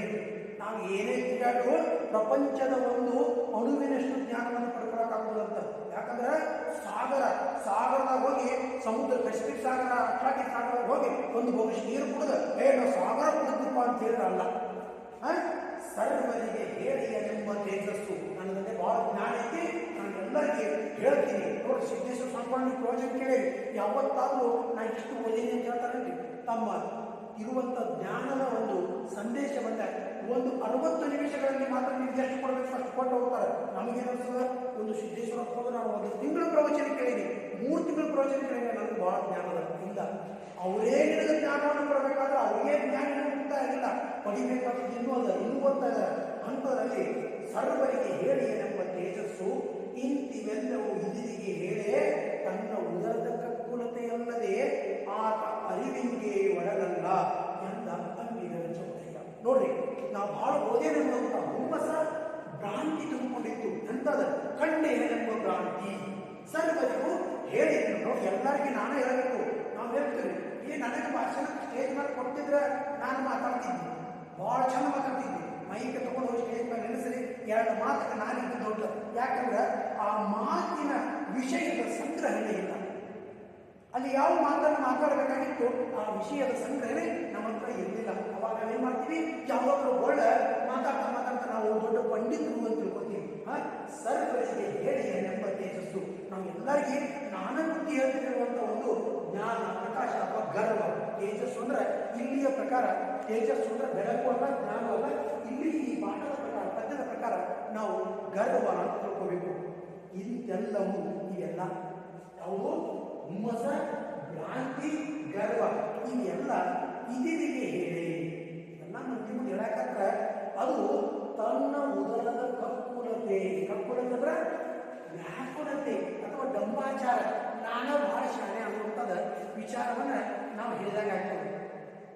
ಆತ ಅರಿವಿಂಗೆ ಒಳಗಲ್ಲ. ನೋಡಿ, ಅವನು ಆ ಅರಿವಿಂಗೆ ಯೋಗ್ಯನಲ್ಲ, ಅವ ಜ್ಞಾನಕ್ಕೆ ಯೋಗ್ಯನಲ್ಲ ಎಂದನು ಅಂಬಿಗರ ಚೌಡಯ್ಯ. ನೋಡಿ, ಕೆಟ್ಟ ಬೈತಾನೆ ಅವನು. ಪ್ರತಿಯೊಂದು ಪಾಯಿಂಟ್ ಹೇಳೋದು ನೋಡ್ರಿ, ಅದಕ್ಕೊಂದು ಉದಾಹರಣೆ ಕೊಟ್ಟಾಗ ಅದಕ್ಕೊಂದು ಸಾರಾಂಶ ಇರ್ತಾರೆ. ಒಂದು ಅಲ್ಲಿ ಗುರು ಶಿಷ್ಯರ ಬಗ್ಗೆ ಹೇಳ್ದ, ಅಂಧಕನ ಕೈ ಹೇಳ್ದ. ಅಲ್ಲಿ ಗಡಿ ಮತ್ತು ಬಾಣದ ಬಗ್ಗೆ ಹೇಳ್ದ. ಇನ್ನೇನಿತ್ತ? ಅರಿವು ಮತ್ತು ಗುರು ಇರ್ಬೇಕಂತ ಹೇಳ್ದ. ಈ 3ರಲ್ಲಿ ಈ ಭ್ರಾಂತಿ, ತೇಜಸ್ಸು ಮತ್ತು ಗರ್ವದಿಂದ ನಾವು ಇನ್ನೊಬ್ಬರ ಮುಂದೆ ನಮ್ಮ ಒಡಲನ್ನು ನಾವು ಹೇಳ್ತಾ ಇದ್ರೆ ನಾವು ಹೊಟ್ಟೆ ತುಂಬಿಕೊಳ್ಳಕ್ಕೆ ನಾನು ಜ್ಞಾನ ಭಾಳ ಐತಿ, ನಾ ಅಷ್ಟೈತಿ, ಇಷ್ಟೈತಿ, ನಾ ಆ ಕೆಲಸ ಮಾಡಿಸ್ಕೊಡ್ತೀನಿ, ನನಗೆ ಅವ್ರ ಪರಿಚಯ ಅದರ, ಇವೆಲ್ಲ ವ್ಯಾಕುಲತೆ ಅಂದ್ರೆ ನಾವು ಸುಳ್ಳು ಹೊಟ್ಟೆ ಕೊಡಕ್ಕೆ ಒಂದು ಡ್ರಾಮಾ ಮಾಡಕತ್ತೀವಿ. ಉದರ ನಿಮಿತ್ತಂ ಭೂಕೃತ ವೇಷಂ ಅಂತ ನೋಡ್ರಿ, ಹೊಟ್ಟೆ ಪಾಲಿಗಾಗಿ ಬಹುರೂಪಿಗಳು ಇವತ್ತು ರಾಮ ಅದಾವ, ನಾಳೆ ಕೃಷ್ಣಗಿರ್ತಾನೆ, ನಾಳೆ ಅಗಸ್ತ್ಯಮುನಿಯಾಗಿರ್ತಾನೆ, ನಾಳೆ ಮತ್ತ ಹನುಮಂತಾಗಿರ್ತಾನೆ. ಉದರ ನಿಮಿತ್ತ ಇವತ್ತು ರಾಮಾಯಣ ನಾಟಕ ಆಡಿದ್ರೆ ನಾಳೆ ಸತ್ಯವಾದ ಸಾವಿತ್ರಿ ಆಡ್ತಾರೆ. ಈ ಬಹುರೂಪಿಗಳ ತರ ನಾವು ಸಮಾಜದಲ್ಲಿ ಒಂದು ನಾಟಕೀಯ ಮುಖವಾಡವನ್ನು ಧರಿಸಿಕೊಂಡು ಬದುಕಬೇಕಾಗ್ತದೆ ಅಂತ ಹೇಳ್ತಾರೆ. ಕ್ರಿಯೆಯವರಿಗೆ ಗುರುವಿಲ್ಲ. ನೋಡ್ರಿ, ಕ್ರಿಯೆ ಅಂದ್ರೆ ಮಾಡುವ ಕೆಲಸದ ಮೇಲೆ ಯಾರ ನಿಷ್ಠೆ ಇರ್ತದೆ, ಯಾವುದೇ ಜಾತಿ ಇರಲಿ, ಯಾವುದೇ ಧರ್ಮ ಇರಲಿ, ಯಾವ ಜಾತಿಗೆ ಯಾವ ಧರ್ಮ ಉದ್ಯೋಗಗಳು ಮೀಸಲಾತಿ ಇಲ್ಲ, ಇದನ್ನೇ ಮಾಡಬೇಕಪ್ಪ ಇವರು, ನೀವು ಬೇಕಾದ ಮಾಡ್ರಿ ಮತ್ತೆ ತಿಳಿಸ್ಕೊಳಕ್. ಆದ್ರೆ ನಮ್ಮಲ್ಲಿ ಕ್ರಿಯೆ ಅಂದ್ರೆ ಕಾರ್ಯ, ಕೆಲಸ, ಕಾಯಕ ಅದನ್ನು ಪಕ್ಕನ ವರ್ತಿರಬೇಕು, ಅದನ್ನೆಲ್ಲ ಭಕ್ತಿ ಇರಬೇಕು. ಅವನಿಗೆ ಗುರುವಿಲ್ಲ, ಅವನಿಗೆ ಗುರು ಬೇಕಾಗಿಲ್ಲ. ಮೋಸ ಮಾಡೋರಿಗೆ ನೋಡ್ರಿ, ದೇವಸ್ಥಾನಕ್ಕೆ ಯಾರು ಹೆಚ್ಚು ಹೋಗ್ತಾರಪ್ಪ ಅಂದ್ರೆ ಯಾವ ತಪ್ಪು ಮಾಡ್ಯಾನ ಅವ್ನು ಹೋಗ್ತಾನಂತ. ಯಾಕಂದ್ರೆ ತನ್ನ ಮಾಡಿದ ಪಾಪದ ಕಾರ್ಯದೊಳಗೆ ಸ್ವಲ್ಪ ನೀನು ತಗೋ ಅಂತ ಹೋಗ್ತಾನೆ, ಅವ್ನು ತಗೊಳಂಗಿಲ್ಲ. ವಾಲ್ಮೀಕಿ ಮುನಿಗಳನ್ನ ನಾರದ ಮುನಿ ಕೇಳಿದ್ರು, ನೀನು ಮಾಡುವಂತ ಈ ಕೊನೆಗಳಿಗೆ ಬೇಡರ ರತ್ನಾಕರ. ವಾಲ್ಮೀಕಿ ಮುನಿ ಅಂದ್ರೆ ಯಾರು? ಬೇಡರ ರತ್ನಾಕರ. ಅವ್ನಿಗೆ ಏನ್ ಹೇಳಿದ್ರಪ್ಪ ಅಂದ್ರೆ, ನೀನು ಮಾಡುವ ಈ ಕೊನೆಯ ಕಾಯಕ ಆದಿ ಬಡಿದ್ರು, ಆದಿ ಹೋಗ್ರಿಂದ ಒಳ್ಳೆ ವಸ್ತುಗಳನ್ನು ಕಸ್ಕೊಂಡು ಕೊಲೆ ಮಾಡ್ತಿದ್ದ. ಎಷ್ಟು ಕೊಲೆ ಮಾಡಿದ್ರೆ ಹಾಲಿಲ್ಲ, ಒಂದು ಹೂಜಿ ಅಂತ ಈಗ ಬಿದುರ್ದು ಒಳಗೆ ಬರ್ತಿದ್ರು ಇಷ್ಟ ಅಂತ. ಅಂಥವ ಒಂದು ಕೊಲೆ ಮಾಡಿದಾಗ ಹೊಳೆ ಬಿದ್ದಿತ್ತು. ತನ್ನ ಜೀವನದಾಗ 7 ಕೊಳಗ ತುಂಬಿದ್ರು ಹೊಳೆ.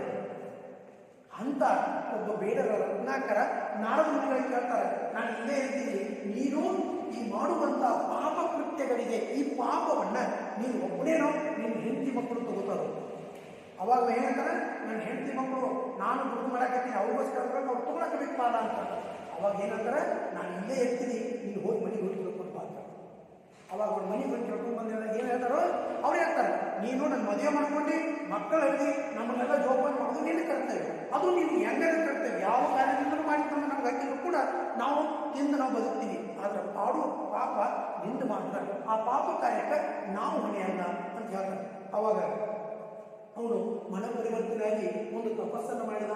ತಪಸ್ಸು ಮಾಡಿದ ಮೇಲೆ ಅವನ ಮೇಲೆ ವಾನ ಅಂದ್ರೆ ಹುತ್ತ, ಮುಖಿ ಅಂದ್ರೆ ಒಡೆದು ಹೊರಬೋದು, ವಾಲ್ಮುಖಿ ಅಂದ್ರೆ ಹುತ್ತದಿಂದ ಹೊರಗೆ ಬಂದ. ಅವ್ನು ನೋಡ್ರಿ ತಪಸ್ಸು ಮಾಡಿದಾಗ ದೇವ್ರ ಭೇಟಿ ಆಗ್ಬೇಕಾದ್ರೆ ಅವನು ಹುತ್ತ ಜಾಗಕ್ಕೆ ಹುತ್ತು ಬೆಳೆದಿರ್ತಾನೆ. ಆ ಹುತ್ತ ಅದಕ್ಕೆ ಅವ್ರು ಏನಂದ್ರು ವಾಲ್ಮುಖಿ ಅಂದ್ರೆ ಹುತ್ತದಿಂದ ಉದ್ಭವಿಸಿದವ.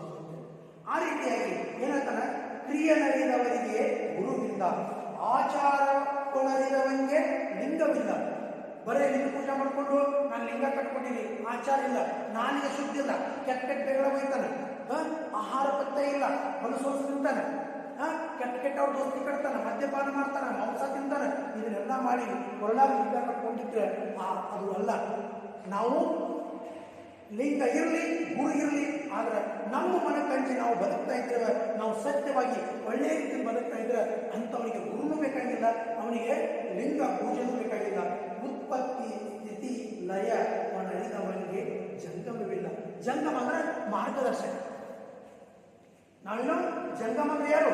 ಮಾರ್ಗದರ್ಶಕರು. ನಮ್ಮನ್ನು ತೀಡಿ ಒಂದು ಉದಾತ್ತ ಜೀವನಕ್ಕೆ ಕರ್ಕೊಂಡವರು. ಅದಕ್ಕೆ ಅವ್ರು ಎದಕ್ಕೆ ಬೇಕ್ರಿ? ತಪ್ಪು ಮಾಡೋರಿಗೆ ಮಾತ್ರ ಬೇಕು. ಯಾರು? ಜಂಗಮರು. ನೀನು ತಪ್ಪು ಮಾಡಾಕತ್ತ ಗುರುಗಳು ಏನ್ಬೇಕು? ನಾವು ತಪ್ಪು ಮಾಡಾಕತ್ರ ನಮ್ಮ ಆತ್ಮ ಸಮ್ಮಾನಕ್ಕೆ ಧಕ್ಕೆ ಆಗಬಾರ್ದಂತ ನಮ್ಮ ಮಾರ್ಗದರ್ಶನ ಮಾಡೋರು ಜಂಗಮರು. ನೋಡ್ರಿ, ಉತ್ಪತ್ತಿ ಅಂದ್ರೆ ಜನನ, ಸ್ಥಿತಿ ರಕ್ಷಣೆ ಅಥವಾ ಬದುಕು, ಲಯ ಅಂದ್ರೆ ಮುಳುಗು ಸಾವು. ಉತ್ಪತ್ತಿ ಸ್ಥಿತಿ ಲಯವನ್ನು ಹೇಳಿದವನಿಗೆ ನೋಡ್ರಿ, ಜನನ ಇದು ಅನಿವಾರ್ಯ. ಆಕಸ್ಮಿಕವಾಗಿ ನಾವು ಹುಟ್ಟಿವಿ, ನಾವು ಒಳ್ಳೆಯ ಜೀವನ ನಡೆಸಬೇಕು, ನಮಗೆ ಉತ್ತಮವಾದ ಸಾವು ಬರಬೇಕು ಅನ್ನೋದನ್ನ ಯಾರು ಅರ್ತಿರ್ತಾರಲ್ಲ ಅಂಥವ್ರಿಗೆ ಮಾರ್ಗದರ್ಶಕರು ಬೇಕಾಗಿಲ್ಲ. ಪರಬ್ರಹ್ಮನರಿದವನಿಗೆ, ಪರಬ್ರಹ್ಮ ಅಂದ್ರೆ ಅನ್ನಲ್ಲೇ ಜ್ಞಾನವನ್ನು ಗಳಿಸಿ ಜ್ಞಾನೋದಯ ಆದವನಿಗೆ ಸರ್ವ ಇಂದ್ರಿಯವಿಲ್ಲ. ಯಾವ ಇಂದ್ರಿಯಗಳು ಅವನನ್ನು ಸೋಲಿಸಕ್ಕೆ ಸಾಧ್ಯ ಇಲ್ಲ. ಯಾಕಂದ್ರೆ ಅವನು ಪರಮಾತ್ಮನನ್ನ ಕಂಡಿರ್ತಾನೆ, ಅಥವಾ ಒಂದು ಅಗಾಧವಾದ ಶಕ್ತಿ ಅವನಲ್ಲಿ ಮುಡಿರ್ತದೆ.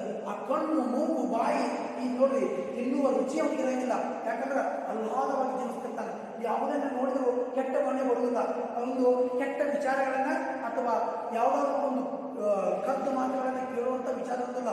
ಸ್ಪರ್ಶ ಜ್ಞಾನ, ಮೈಯ ಯಾರಾದರೂ ನನ್ನ ಮೈ ಮೇಲೆ ಕೈ ಆಡಿಸಿದ್ರೆ ಹಿತ ಆಗಕತ್ತದ ಅನ್ನುವಂಥ ಜ್ಞಾನವನ್ನು ಕಳ್ಕೊಂಡಿರ್ತಾರೆ. ಮೂಗು ಯಾವುದೇ ಒಂದು ವಾಸನೆಗೆ ಬೆಲೆ ಕೊಡೋದಿಲ್ಲ. ನೋಡ್ರಿ, ನಾವೆಲ್ಲ ಏನು ಮಾಡ್ತೀವಿ, ನಮ್ಮನ್ನು ಜನ ನೋಡ್ಲಿ ಅಂತೇಳಿ ಸೇಂಟ್ ಹಿಡ್ಕೊಂಡು ಬರ್ತೀವಿ. ಸೇಂಟ್ ಏನು, ನಾವು ಹೊಡೆದಂಥ ಸೇಂಟ ಇನ್ನೊಬ್ಬರ ಮೂಗಿನ ವಾಸನೆಯನ್ನು ಕೆಣಕ್ತದೆ.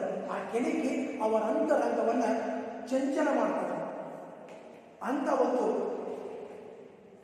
ರೂಪದಲ್ಲಿ ನಾವು ಅಂತ ಪರಬ್ರಹ್ಮನನ್ನೇ ನಮಗೆ ನೋಡಿ. ನಮ್ಮ ಶಿವಕುಮಾರ ಸ್ವಾಮೀಜಿಯವರು, ನಮ್ಮ ನಿರ್ಸೋಶಾಸ್ತ್ರರು, ಅವ್ರ ಮೈ ನೋಡಿ ಭಸ್ಮದ ವಾಸನೆ ಬರ್ತದೆ. ಯಾಕಂದ್ರೆ ಅದು ಜ್ಞಾನಿಗಳ ಲಕ್ಷಣ. ಭಸ್ಮ ಧಾರಣ ಮಾಡಿಕೊಂಡು ಭಸ್ಮದ ವಾಸನೆ ಮಾಡ್ತಾರೆ. ಪರಬ್ರಹ್ಮ ನಲಿದವನಿಗೆ ಸರ್ವೇಂದ್ರಿಯವಿಲ್ಲ, ತನ್ನ ನಲಿದವನಿಗೆ ಹಿಂದೆ ಮುಂದೆ ಎಂಬುದಿಲ್ಲ ಎಂದ ಚೌಡಿಯ. ನೋಡಿ, ತನ್ನನ್ನು ತಾನವರ ಅವು ನನ್ನ ಹುಟ್ಟು ಹೇಗಿತ್ತು, ನಾ ಹೆಣ್ಣು ಬದುಕಿನ ವಿಚಾರ ಮಾಡಂಗಿಲ್ಲ, ಮತ್ತು ನನಗೆ ಸಾವು ಯಾವಾಗ ಬರ್ತದೆ ಅದಕ್ಕೆ ಹೇಳ್ತಿದ್ರು. ಶರಣರೇ ಹೇಳ್ತಿದ್ರು, ಮರಣವೇ ಮಹಾನವಮಿ. ನಮ್ಗೆ ಹಬ್ಬ ಏನಪ್ಪ ಅಂದ್ರೆ ಯಾವತ್ತು ನಮ್ಮ ಸಾವು ಬರ್ತದೆ ಅದೇ ನಮ್ಗೆ ನವರಾತ್ರಿ ಹಬ್ಬ. ನಾವು ಸ್ವಲ್ಪ ಜ್ವರ ಬಂದಾದ್ರೆ ಓಡಿ ಹೋಗ್ತೀವಿ, ನಡಗಾಕತ್ತಿ ಮೈ ಅಂದ್ರೆ ಓಡಿ ಹೋಗ್ತೀವಿ. ಸ್ವಲ್ಪ ಇವತ್ತಿನ ಬಂದಾಗ ಕೂತು ನಾವು ಆಂಬ್ಯುಲೆನ್ಸ್ ಕಳಿಸ್ತೀವಿ. ಯಾಕಂದ್ರೆ ನಮಗೆ ಹುಚ್ಚು ಕ್ರಾಂತಿಯಲ್ಲಿ ಬದುಕುವಂತ ಆಸೆ ಜಾಸ್ತಿ. ಇನ್ನು ಮುಂದಿನೊಳಗೆ ಹೇಳ್ತಾರೆ, ತಟಾಕ ಒಡೆದರೆ ಕಟ್ಟು ಒಡೆಯುವುದಲ್ಲದೆ. ನೋಡ್ರಿ, ತಟಾಕ ಅಂದ್ರೆ ಕೆರೆ. ನಿಮ್ಮೂರಾಗ ನೀರು ಸಂಗ್ರಹ ಮಾಡಕ್ಕೆ ಕೆರೆಗಳು ಮಾಡ್ಕೊಂಡಿರ್ತಾರೆ. ಅವೇನಂತವ್ರಿ ಗಾತ್ರ ಸಣ್ಣ ಇರ್ತಾವೆ. ಬಹಳ ಅಂದ್ರೆ ಒಂದು ಒಡಿತಪ್ಪ ಅಂದ್ರೆ ಒಂದು ಅರ್ಧ ಹೊಡೆದೈತೆ ನಾಲ್ಕು. ಆದ್ರೆ ಈಗಿನ ಮಷಿನರಿ ಮೇಲೆ ಏನ್ ಮಾಡ್ತಾರೆ, ಆ ಕೆರೆ ಒಳಗೆ ಏನಾದ್ರೂ ಕಟ್ಟಾಕ ಪ್ರಯತ್ನ ಮಾಡಿದ್ರೆ ಕಟ್ಟಬಹುದು. ತಟಾಕ ಒಡೆದರೆ ಕಟ್ಟುವುದಲ್ಲದೆ ಅಂಬುದಿ ತುಂಬಿ ಮೇಲೆ ಗಟ್ಟಿದಲ್ಲಿ. ನೋಡಿ, ಮೇಲೆ ಅಂದ್ರೆ ಲಿಮಿಟ್, ಗತಿ. ಸಮುದ್ರ, ಅಂಬುದಿ ಅಂದ್ರೆ ಸಾಗರ. ಸಾಗರವು ತುಂಬಿ ಆ ತನ್ನ ನೀರಿಯನ್ನ, ತನ್ನ ಲಿಮಿಟ್ ಅನ್ನ ಮೀರಿ ಹೊರಗೆ ಬಂದ್ರೆ ಕಟ್ಟಿಂಗೆ ಹಿಂಗ ನಿಂದುಂಡುಂಡೆ. ನೋಡಿ, ಕಟ್ಟುವಂತ ತಾಕತ್ ಯಾರಿಗೆ ರೈತನ. ಸಾಗರ ಒಳಗಿದ್ರೆ ಯಾರಿಗೆ ಕಟ್ಟಾಕ ಸಾಧ್ಯತೆ? ಸಾಗರದ ಮಕ್ಕಳಿಗೆ ಹೋಗಿ ನಿಂತ್ರನ ಅಲ್ಲಿ ಆಗುವಂತ ಅಲೆಗಳ ರಭಸಕ್ಕೆ ನಾವು ಅರ್ಧಂಬರ್ಧ ಜೀವ ಬಿಟ್ಟಿರ್ತೀವಿ. ಅಂಥದ್ರಲ್ಲಿ ಈ ಸಾಗರ ಹೊಡೆದ್ರೆ ಹೆಂಗೆ ಕಟ್ಟಾಕ್ ಬರೋದಲ್ಲ. ಅರಿಯದವನಿಗೆ ಅರಿಕೆಯ ಹೇಳಿದರೆ ಅರಿವನಲ್ಲದೆ. ನೋಡ್ರಿ, ತಿಳುವಳಿಕೆ ಇಲ್ಲದವ ಬುದ್ಧಿ ಆಗಬೇಕು. ಅವ್ನು ತಿಳ್ಕೊತ ನಮ್ಮ ಹಳ್ಳ್ಯಾಗ ಮಾತಾಡ್ತಾರೆ. ಏನ್ ಹೇಳ್ತಾರೆ, ಮಲಗಿದವನ ಎಬ್ಬಿಸ್ಬೋದಂತ. ಮಲಗಿದಾಗ ನಾಟಕ ಮಾಡಿದವನ ಎಬ್ಸಕ್ಕಾಗ್ತದೆ.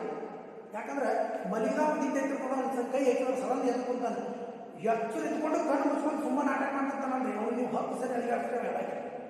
ಆ ರೀತಿ ಅರಿಯದವನಿಗೆ ಅರಿಕೆಯ ಹೇಳಿದರೆ ಅರಿವನಲ್ಲದೆ. ನೋಡಿ, ಅರಿವನಲ್ಲದೆ ಅಂದ್ರೆ ತಿಳ್ಕೋಬಹುದು. ಅರಿವು ಮರೆಯದವನಿಗೆ ಬೇರೊಂದೆಡೆಯ ಹೇಳಿಯನೆಂದರೆ. ನೋಡಿ, ಆಲ್ರೆಡಿ ಜ್ಞಾನ ತಗೊಂಡ ಸಾಲಿ ಕಲ್ತ, ಈಗ ಹಳೆ ಹೇಳ್ತಾರಲ್ಲ, ಸಾಲಿ ಕಲ್ತಾರೋ ಇಂಥ ಬೇಗ ಬರ್ಬಾರ್ದು ನಿಮ್ಮ ಹತ್ರ ಅಂತಾರೇನು. ಯಾಕಂದ್ರೆ ನಿಮಗೆ ಜ್ಞಾನವನ್ನು ಕೊಡುವಾಗ ಗುರುಗಳಿಗೆ ನೀವು ಮರ್ಯಾದೆ ಕೊಟ್ಟು ಮಾತಾಡಕ್ ಕಲೀರಿ ಅಂತಾರೆ. ಆ ಅರಿವು ಹೆಂಗಿರ್ಬೇಕಪ್ಪ ಅಂದ್ರೆ ನಮಗೆ ಗೊತ್ತಿದ್ದು ನಾವು ಶಾಲಿ ಕಲ್ತು ನಾವು ಪ್ಯಾಟ್ಯಾಗ ಬಸ್ನಾಗ ಕೆಟ್ಟ ಶಬ್ದಗಳನ್ನು ಯೂಸ್ ಮಾಡಕತ್ತೀವಿ ಅಂದ್ರೆ ಅಂಥವು ಆ ಕಲಿತು ಉಪಯೋಗ ಇಲ್ಲ. ಏನಂತಾರೆ, ಅರಿವು ಮರೆಯದವಂಗೆ ತಾ ಎಲ್ಲ ಜ್ಞಾನ ತಗೊಂಡು ನಾ ಏನು ಇದ್ದಂಗೆ ಮತ್ತು ಹುಚ್ಚಗತ್ತೆ ವರ್ತನೆ ಮಾಡ್ಕೊಂಡು ಊರಾಗ ಹೊಂಟಿತ್ತಂದ್ರೆ ಬೇರೆಂದೆಡೆಯ ಹೇಳಿ ಏನೆಂದರೆ ಅವನಿಗೆ ಏನಾದರೂ ಬುದ್ಧಿ ಹೇಳ್ತಿದ್ದಂದ್ರೆ ಕಡು ನೋಡು ಮೊದಲಿಲ್ಲ ಎಂದ ನಂಬಿಗಳ ಚೌಡೆಯ. ಅವನಿಗೆ ಆದಿನೂ ಇಲ್ಲ.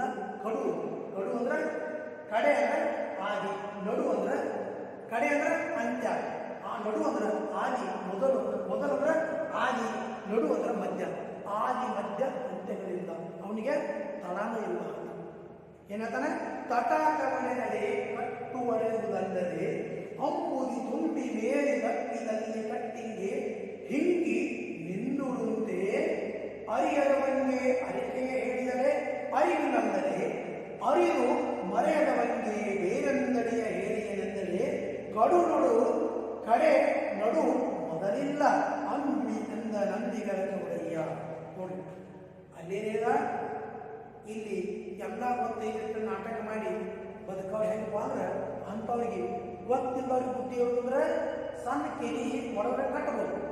ಗೊತ್ತಿದ್ದು ಗೊತ್ತಿಲ್ಲದಂಗೆ ಹಾಳು ಹೋಗ್ತಿರ್ತಾವಲ್ಲ ಊರಾಗ ಹಾಳಾಗಿ ಎಂಥ ಬುದ್ಧಿ ಹೇಳ್ತೀವಂದ್ರೆ ಸಾಗರಕ್ಕೆ ಬಂದು ಏನು ಕಟ್ಟೆಯನ್ನು ಕಂಟ್ರೋಲ್ ಮಾಡೋಕ್ಕಾದಂಗೆ ಅವ್ರಿಗೆ ಹೇಳಿ ಏನು ಉಪಯೋಗ ಇಲ್ಲ ಅಂತ ಹೇಳ್ತಾರೆ. ಇನ್ನು ನಾರಿವಾಳವ ತಂದು, ನಾರಿವಾಳ ಅಂದ್ರೆ ನಾರ ಎದಕ್ಕಿರ್ತದ್ರಿ? ತೆಂಗಿನಕಾಯಿ ಜುಟ್ಟಿರ್ತದಲ್ರಿ, ಅದಕ್ಕೆ ನಾರು ಅಂತ. ನಾರಿವಾಳವ ತಂದು ನಾಯ ಮುಂದೆ ಹಾಕಿದೊಡೆ. ನಾಯಿ ರೊಟ್ಟಿ ತಿಂತದ, ಅನ್ನ ತಿಂತದ, ಸಜ್ಜಕ ತಿಂತದ, ಉಪ್ಪಿಟ್ಟು ತಿಂತದ, ಏನೆಲ್ಲ ತಿಂತದ, ಚಪಾತಿ ತಿಂತದ. ಈಗಿನ ಫ್ಯಾಷನೇಬಲ್ ನಾಯಿಗಳು ಬಿಸ್ಕಿಟ್ ತಿನ್ನಾಕತ್ತಾವ, ಕ್ರೀಮ್ ಬಿಸ್ಕಿಟ್ ತಿಂತಾವ, ಬೇಕರಿದಾಗ ಏನು ಕೇಕ್ ತಿನ್ನಾಕತ್ತಾವ. ಯಾಕಂದ್ರೆ ಅವ್ರ ಹಿಂದೆ ಬಂದಾಗ್ಯಾವ, ಸ್ಟ್ಯಾಂಡರ್ಡ್ ಆಗಿ ರೊಟ್ಟಿ ತಿನ್ನಾಗಿಲ್ಲ. ಮುಂಜಾನೆ ಬಂದು ಬ್ರೆಡ್ ಕೇಕ್ ತಿಂದ ಸ್ಕೂಲಿಗೆ ಬರ್ತೀರಿ, ಚಾಕ್ಲೇಟ್ ತಿಂತೀರಿ, ಒಂದು ಮಧ್ಯಾಹ್ನ ಚಾಕ್ಲೇಟ್ ತಿಂದ್ರೆ ಊಟ ಮುಗಿತೀನಿ. ಇಷ್ಟು ಡಿಸಿಪ್ಲಿನ್ ನೀವು. ನಾಯಿ ವಾಳವ ತಂದು ನಾಯ ಮುಂದೆ ಹಾಕಿದರೆ ಒಡೆಯಲರಿಯದು, ತಿನ್ನಲರಿಯದು. ನಾಯಿ ಮುಂದೆ ತಂದು ಒಂದು ನಾಯಿ ಮುಂದೆ ತೆಂಗಿನಕಾಯಿ ಹಾಕಿದ್ರೆ ಅದಕ್ಕೆ ಸುಲಿಯೋದು ಗೊತ್ತಿಲ್ಲ, ಒಡೆಯೋದು ಗೊತ್ತಿಲ್ಲ, ಒಡೆದ ನಂತರ ಅದನ್ನ ತಿನ್ನೋದು ಗೊತ್ತಿಲ್ಲ, ಮತ್ತು ಒಡೆಯಾಕ ಬರಲಿಲ್ಲ ತಿನ್ನೋದು ಹೆಂಗೆ? ನಾರಿವಾಳವ ತಂದು ನಾಯ ಮುಂದೆ ಹಾಕಿದರೆ ಒಡೆಯಲರಿಯದು, ತಿನ್ನಲರಿಯದು. ಅದರಳು ಜಂಗಮದೊಳಗೆ ಲಿಂಗವನರಿಯದ ಭಂಗಿಯ ತಿಂದಂತೆ. ಭಂಗಿ ಅಂದ್ರೆ ಗಾಂಜಾ, ಯಶ. ಏನು? ಅದರೊಳವು ಜಂಗಮಗಳು ಅಂದ್ರೆ ಒಬ್ಬ ಮಾರ್ಗದರ್ಶಕ, ಒಬ್ಬ ಒಳ್ಳೆಯ ಶಿಕ್ಷಕರ ರೂಪದಲ್ಲಿ ಲಿಂಗವನರಿಯದೆ ಅಂದ್ರೆ ಲಿಂಗ ಅಂದ್ರೆ ಸಾಕ್ಷಾತ್ ನಮ್ಮ ಜ್ಞಾನ ಅನ್ನೋದು, ನಮ್ಮದು ಧ್ಯೇಯ ಅಥವಾ ಉದ್ದೇಶ ಅನ್ನೋದು ಅಂತವನ್ನು ಅರಿಯದಂತ ಒಬ್ಬ ಭಂಗಿ ಅಂದ್ರೆ ಯಾರೇ? ಒಬ್ಬ ಹೊಲಸು. ಈ ಶೌಚಾಲಯಗಳನ್ನು ಸ್ವಚ್ಛ ಮಾಡ್ತಾರಲ್ಲ, ಅವರು ಭಂಗಿಗಳು ಅಂತ ಅಂದ್ರೆ ಶುದ್ಧವಾದ ಜಾಗದಲ್ಲಿ ಒಬ್ಬ ಹೊಲಸು ಮನುಷ್ಯನನ್ನು ತಂದು ಕೂಡಿಸಿ ತನ್ನ ಹೊತ್ತಿದ್ದ ತನ್ನ ಹಿರಿಯಲರಿಯದಿದ್ದರೆ ತೆನ್ನಲರಿಯದ ನಾಯಂತೆ ಎಂದ ಅಂಬಿಗರ ಚೊಡೆಯ. ನೋಡ್ರಿ, ಅವ್ನು ಮಾಡುವಂಥ ಹೊಲಸು ಕೆಲಸ. ನೀವು ಕುಡಿಯೋರು ಕುಡಿಯಾಕ ನೋಡಿ ಏನಂತಾರೆ, ಸರ ಹಾಗೆ ಬಿಡಾಕಾಗೋರಿ, ಜೋಡಿನ ಬಂದಿದ್ದಿ ಜೋಡಿನ ಹೋಗೋದು, ಇದು ನಾನು ಸಾಯ್ತಕ್ಕ ಇರೋದು, ಎಂಜಿನ್ ಬಿಟ್ಟೇನಿ ಏನು ಮಾಡೋಲ್ಲ, ಸರಿ ಕುಡಿಯೋದಿಲ್ಲ ಅಂತ ಏನೂ ನನಗೆ ಲಿಂಗ ಅಂದರೆ ಏನು ಗೊತ್ತಿಲ್ಲ, ಜ್ಞಾನ ಅಂದರೆ ಗೊತ್ತಿಲ್ಲ. ನಾವು ಮೈಲಿಗೆ ಆಚಾರ ವಿಚಾರ ತಿಳುವಳಿಕೆ ಜ್ಞಾನ ಇದು ಏನೂ ಗೊತ್ತಿಲ್ಲ ಅಂಥವನನ್ನು ತಂದ ಒಂದು ಉನ್ನತವಾದ ಜಾಗದಲ್ಲಿ ಒಬ್ಬ ಹೊಲಸು ಜಾಗದಲ್ಲಿ ಕುಣಿಸಿದ್ರೆ ಏನಾಯ್ತು, ಅವನು ನಾಯಿ ಸಮಾನ ಇರ್ತಾನಂದ್ರೆ ಆ ನಾಯಿ ಹೆಂಗೆ ತೆಂಗಿನಕಾಯಿ ಒಳ್ಯಾಕ ಕೊಡೋದಿಲ್ಲ, ಸುಳ್ಯಾಕ ಕೊಡೋದಿಲ್ಲ, ತಿನ್ನಾಕ ಕೊಡೋದಿಲ್ಲ. ಅವನ ಮುಂದೆ ಲಿಂಗ ಪೂಜೆ ಮಾಡ್ಕೊಳ್ಳೋ ಮುಂದೆ ಕೂತರು ಏನು ಮಾಡವ, ಅವನು ತನ್ನ ಕೆಲಸನ ವಿಚಾರ ಮಾಡವ, ತನ್ನನ್ನು ಬಿಟ್ಟು ಬೇರೆ ವಿಚಾರ ಮಾಡೋದಿಲ್ಲ ಅಂತ ಹೇಳ್ತಾನೆ. ಇನ್ನು ಮುಂದಿನ ಪದ್ಯದಾಗ ಹೇಳ್ತಾರೆ, ಅಡ್ಡ ಬಿದ್ದ ಶಿಷ್ಯನ ಕೊಂಬ ದಡ್ಡ ಪ್ರಾಣಿಗಳೇ ನಿಮ್ಮನೆಯ. ಮೊದಲು ಹೆಂಗಿದ್ರಿ, ಹತ್ತಾರು ವರ್ಷಗಳ ನಂತರ ಯಾರಾದ್ರೂ ಬಂದ್ರೆ ಪರಮಹಂಸರು ಕಾಳಿಕಾಡಿ ಮಂದಿರೊಳಗೆ ವೇಟ್ ಮಾಡ್ತಾ ಇದ್ರಂತ್ರಿ. ಯಾವಾಗ ವಿವೇಕಾನಂದ ಬರ್ತಾನೆ ನೋಡ್ರಿ, ಗುರುವಿಗೆ ಅಲ್ಲಿರುವಾಗ ಜ್ಞಾನ ಬಂದಿತ್ತು. ಏನಂತ? ವಿವೇಕಾನಂದ ಬರ್ತಾನೆ. ಹೆಂಗ ಬರ್ತಾನೆ? ಆ ಶಿಷ್ಯರಿಗಾಗಿ ಹಾಕೋಯ್ತಾ ಇತ್ತು. ಮಾತೆ ಕಾಳಿಗೆ ಅವರು ಸ್ವಪ್ನದಲ್ಲಿ ಬಂದು ಹೇಳಿದಂತ ಏನಂತ? ವಿವೇಕ ನರೇಂದ್ರನಿಂದ ಜಗತ್ತುದ್ಧಾರ ಮಾಡುವಂಥ ಒಬ್ಬ ಮಹಾಶಿಷ್ಯನಾಗ್ತಾನೆ. ಅದಕ್ಕೆ ಈಗಿನ ಕಾಲದಲ್ಲಿ ಬರೀತಾರೆ, ಅಡ್ಡ ಬಿದ್ದ ಶಿಷ್ಯನ ಮಾಡಿ ತುಂಬ ದೊಡ್ಡ ಪ್ರಾಣಿಗಳೇ ನಿರ್ಣಯ. ಮುಂದೆ ಬಂದು ನಮಸ್ಕಾರ ಮಾಡಿದವರು ಎಲ್ಲರೂ ನಂಬುತ್ತಾರೆ. ಅದೇ ಜನ ಆ ಮಠಾಧೀಶರಿಗೆ, ಆ ಸ್ವಾಮಿಗಳಿಗೆ ಮೋಸನೂ ಮಾಡಿ ಹೋಗ್ತಾರೆ. ಎಷ್ಟೋ ಜನ ಏನೋ ದುಡ್ಡಿನಾಗ ಮೋಸ ಮಾಡ್ತಾರೆ, ಇಲ್ಲ ಅವ್ರ ಜೊತೆ ಕೂತ್ಕೊಂಡು ಅವ್ರಿಗೆ ಮೋಸ ಮಾಡ್ತಾರೆ.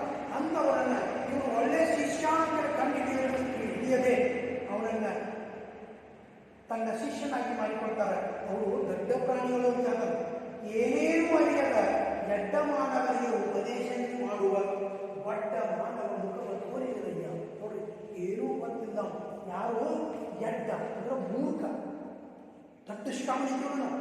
ಎಡ್ಡ ಅಂದ್ರೆ ಹೊರಟ, ಅವ್ನು ಹಿಂಗೆ ಹೋಗವ, ಅವ್ನು ಏನು ಬದಲಾವಣೆ, ನೀವು ಬುದ್ಧಿ ಹಚ್ಕೊಂಡ್ರೆ ಏನಾಗ್ತೈತೆ. ಇಂಥ ಎಡ್ಡನ ತಾವು ಉಪದೇಶ ಮಾಡುವಂಥ ಈ ದೊಡ್ಡ ಮಾನವ ಅಂದ್ರೆ ಬಹಳ ತುಚ್ಛ ವಿಚಾರದ ಮನುಷ್ಯ. ಅಂಥ ಮನುಷ್ಯರಿಗೆ ಅಂಥವ್ರ ಮುಖವನ್ನ ನನಗೆ ತೋರಿಸಲಿದೆ ಅಂತ. ಮುಂದೆ ಅದೇನು ಕಾರಣವೆಂದರೆ ನೋಡ್ರಿ, ಯಾಕೆ ನಾನು ತೋರಿಸ್ಬೇಕಂತೀನಪ್ಪ ಅಂದ್ರೆ, ಬಂದಂಥವನ್ನೆಲ್ಲ ಶಿಷ್ಯರು ಮಾಡಿಕೊಂಡು ಅವರಿಗೆ ಉಪದೇಶವನ್ನು ಮಾಡುವಂಥ ದೊಡ್ಡವರ ಮುಖ ತೋರಿಸ್ಬೇಡ ಅಂತೀನಿ.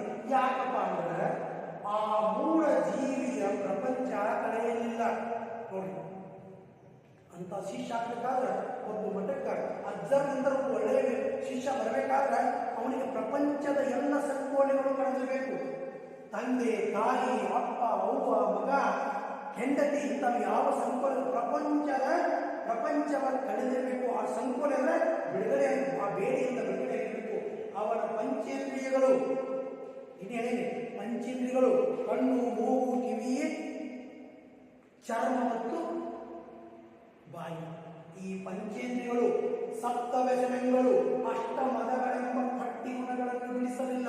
ಆ ಬಂದಂತ ವ್ಯಕ್ತಿಯಲ್ಲಿ ಏನವ ಪಂಚೇಂದ್ರಿಯಗಳು ಹೊರಗಡೆ ಚಂಚಲವಾಗ್ಯಾವ. ಮಠಕ್ಕೆ ಬಂದವ್ರನ್ನ ಕೆಟ್ಟ ದೃಷ್ಟಿಗೆ ನೋಡಕತ್ತಾನೆ, ರೊಕ್ಕಕ್ಕೆ ಆಸೆ ಪಡಾಕತ್ತಾನೆ, ಅವ್ರ ಹತ್ರ ಏನಾದ್ರು ಇಸ್ಕೊಡೋದಾದ್ರು ಸುಖವಾಗಿರ್ಬೇಕಂತಾನೆ. ಸಪ್ತ ವ್ಯಸನಗಳದವನಲ್ಲಿ, ಸಪ್ತ ವ್ಯಸನಗಳು ಸ್ತ್ರೀ ಇವೆಲ್ಲ ವ್ಯಸನಗಳದಾವ. ಅಷ್ಟ ಮದಗಳದಾವ, 8 ಮದಗಳು ಹೇಳಿದ್ರೆ ಇಲ್ಲಿ ಗೌರವ, ಅಧಿಕಾರ, ಕುಲ, ಶಿಕ್ಷಣ. ನೋಡ್ರಿ, ಸಪ್ತ ವ್ಯಸನಗಳು ಸ್ತ್ರೀ, ದೂತ, ಬೇಟೆ, ಕುಡಿತ, ವಾಕ್ಪೌರುಷ, ದಂಡ ಪೌರುಷ, ಅರ್ಥದೂಷಣ. ಇನ್ನು ಧನ, ರೊಕ್ಕ, ಕುಲ, ವಿದ್ಯಾ, ರೂಪ, ಯೌವನ, ಬದ, ಪರಿವಾರ ಮತ್ತು ಅಧಿಕಾರ ಅನ್ನುವಂಥ ಅಷ್ಟಮದಗಳು ಅವನ್ನ ಬಿಟ್ಟಿಲ್ಲ. ಮುಂದೆ ಪಟ್ಟಿ ಗುಣ, ಇವೆಲ್ಲ ಡ್ಯೂಪ್ಲಿಕೇಟ್ ಗುಣಗಳು. ಇಂಥ ಗುಣಗಳು ಅವನು ಬಿಡಿಸಿಲ್ಲ. ಸೂತಕ ಪಾತಕಗಳ ಕೆಡಿಸಿ ಮೂಲ ಮದಗಳನ್ನು ಬಿಡಿಸಿ. ನೋಡಿ, ಸೂತಕ ಮತ್ತು ಪಾತಕ ಅಂತ. ಸೂತಕ ಅಂದ್ರೆ ಒಂದು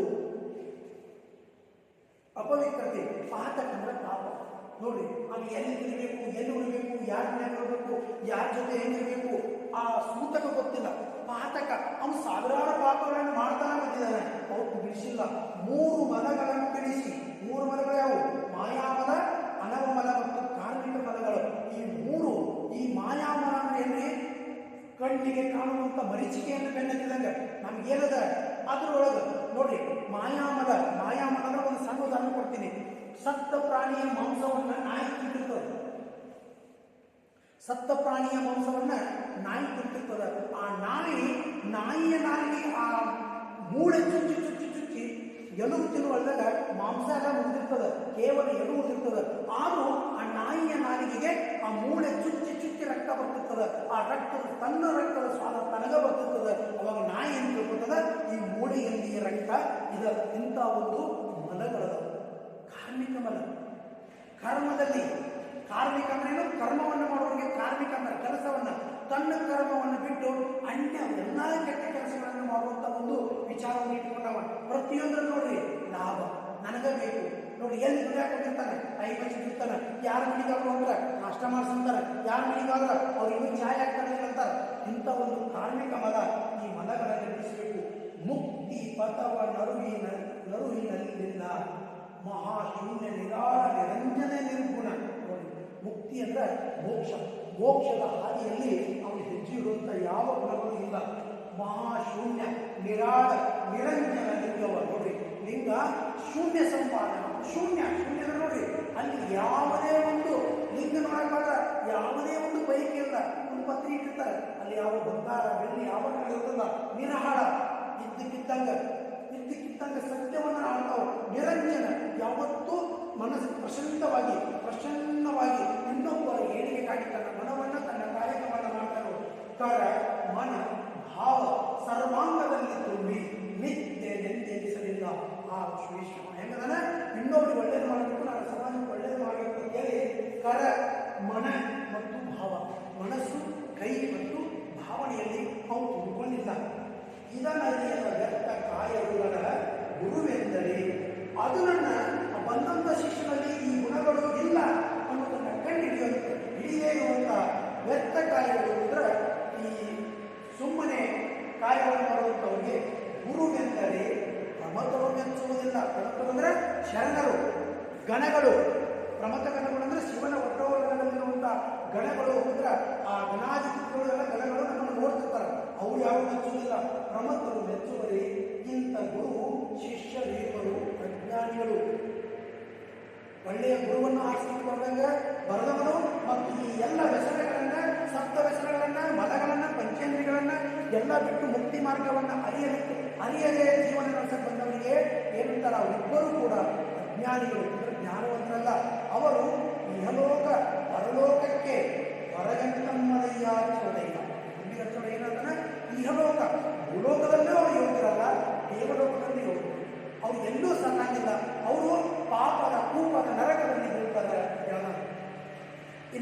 ಕೊನೆಯದಾಗಿ ಒಂದನ್ನು ಹೇಳ್ತಾರೆ, ಕರದಲ್ಲಿ ಲಿಂಗವ ಹಿಡಿದುಕೊಂಡು. ನೋಡ್ರಿ, ಮನ್ಯಾಗ ಭಾಳ ಮಂದಿ ಲಿಂಗ ಕಟ್ಕೊಂಡಿವಿ, ದೀಕ್ಷಾ ತಗೊಂಡಿರ್ತೀವಿ.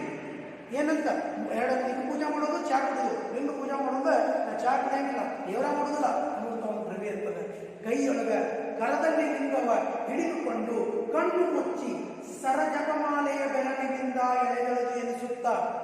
ಒಂದು 60-70 ರೂಪಾಯಿ ಕೊಟ್ಟು ಒಂದು ರುದ್ರಾಕ್ಷಿ ಬರ್ತದೆ, ಇಟ್ಟು ಮುಂದಿರ್ತೀವಿ, ಬಿಟ್ಟು ಮಾಡ್ತಿರ್ತೀವಿ, ಯಾರಿಗೂ ಗೊತ್ತಿಲ್ಲ. ನಡುವೆ ಯಾರಾದ್ರೂ ಹೋದ್ರೆ ಒಂದಿನಲ್ಲಿ ಏನಿರ್ತೀವಿ ನೋಡೋದು ಕೇಳ್ತೀವಿ, ಜಪ ಮಾಡ್ತಿರ್ತೀವಿ. ಕರದಲ್ಲಿ ಲಿಂಗವ ಹಿಡಿದುಕೊಂಡು ಕಣ್ಣು ಮುಚ್ಚಿ ಸರಜಪಮಾಲೆಯ ಬೆರಳಿನಿಂದ ಎಳೆದೆಳೆದು ಎನಿಸುತ್ತ ಗುರುಮೂರ್ತಿಯ ಧ್ಯಾನಿಸುತ್ತ ಕಣ್ಣೆನಂಬುತ್ತ ಇರುವವರೇ. ಅಲ್ಲಿ ಕುತ್ಕೊಂಡು ಓಂ ಗುರುದೇವಾಯ ಮಾಡ್ತೀನಿ. ಯಾಕೆ? ಉಣ್ಣದ ಲಿಂಗಕ್ಕೆ ಭೋಜನವ ಹಿಡಿದು ಉಣ್ಣುವ ಜಂಗಮ ಬಂದರೆ ಮುಂದೆ ನಡಿ ಎನ್ನುವಂಥ ಭಕ್ತನನ್ನ ಆ ಶಿವನಿಚ್ಚುವುದಿಲ್ಲ. ಅದೇ ರೀತಿಯಾಗಿ ಕರದಲ್ಲಿ ಲಿಂಗವ ಹಿಡಿದುಕೊಂಡು ಕಣ್ಣು ಮುಚ್ಚಿ ಸರಜಪಮಾಲೆಯ ಬೆರಳಿನಿಂದ ಎಳೆದೆಳೆದು ಎನಿಸುತ್ತಾ ಗುರುಮೂರ್ತಿಯ ಧ್ಯಾನಿಸುತ್ತಾ ಕಂಡೆನೆಂಬುತ್ತ ಇರುವವರೇ ಮೂಢರಿರ, ಮೂರ್ಖ ಜನಗಳೇ, ಅಜ್ಞಾನಿಗಳೇ, ನಿಮಗೆಲ್ಲಿಯದೋ ಗುರು ಧ್ಯಾನ. ನಿಮಗೆಲ್ಲಿಯೂ ಗುರು ಧ್ಯಾನ ಕೊಡಬೇಕು. ಗುರುವಿನ ಕೃಪೆ ನಿಮಗೆ ಆಗಕ್ಕೆ ಸಾಧ್ಯ ಇಲ್ಲ. ಯಾಕೆ? ಮುಂದೆ ಹೇಳ್ತಾರ, ಪರವರು ವಸ್ತುವಿಗೆ ಸರಿ ಎನಿಸಿಕೊಂಡ ಗುರುಸ್ವಾಮಿ. ವರ ಅಂದ್ರೇನು? ಆಶೀರ್ವಾದವನ್ನು ಮಾಡುವಂತಹ ಪರವಸ್ತು ಯಾವುದು? ಪರಮಾತ್ಮನಿಗೆ ಸರಿಯಾಗುವಂತ ಗುರುಸ್ವಾಮಿ ಎನಿಸಿಕೊಂಡ ಗುರುಸ್ವಾಮಿ ನಿನ್ನ ನೆರೆಹೊರೆಯ ಸಮೀಪ ಗ್ರಾಮದಲ್ಲಿರುವುದು.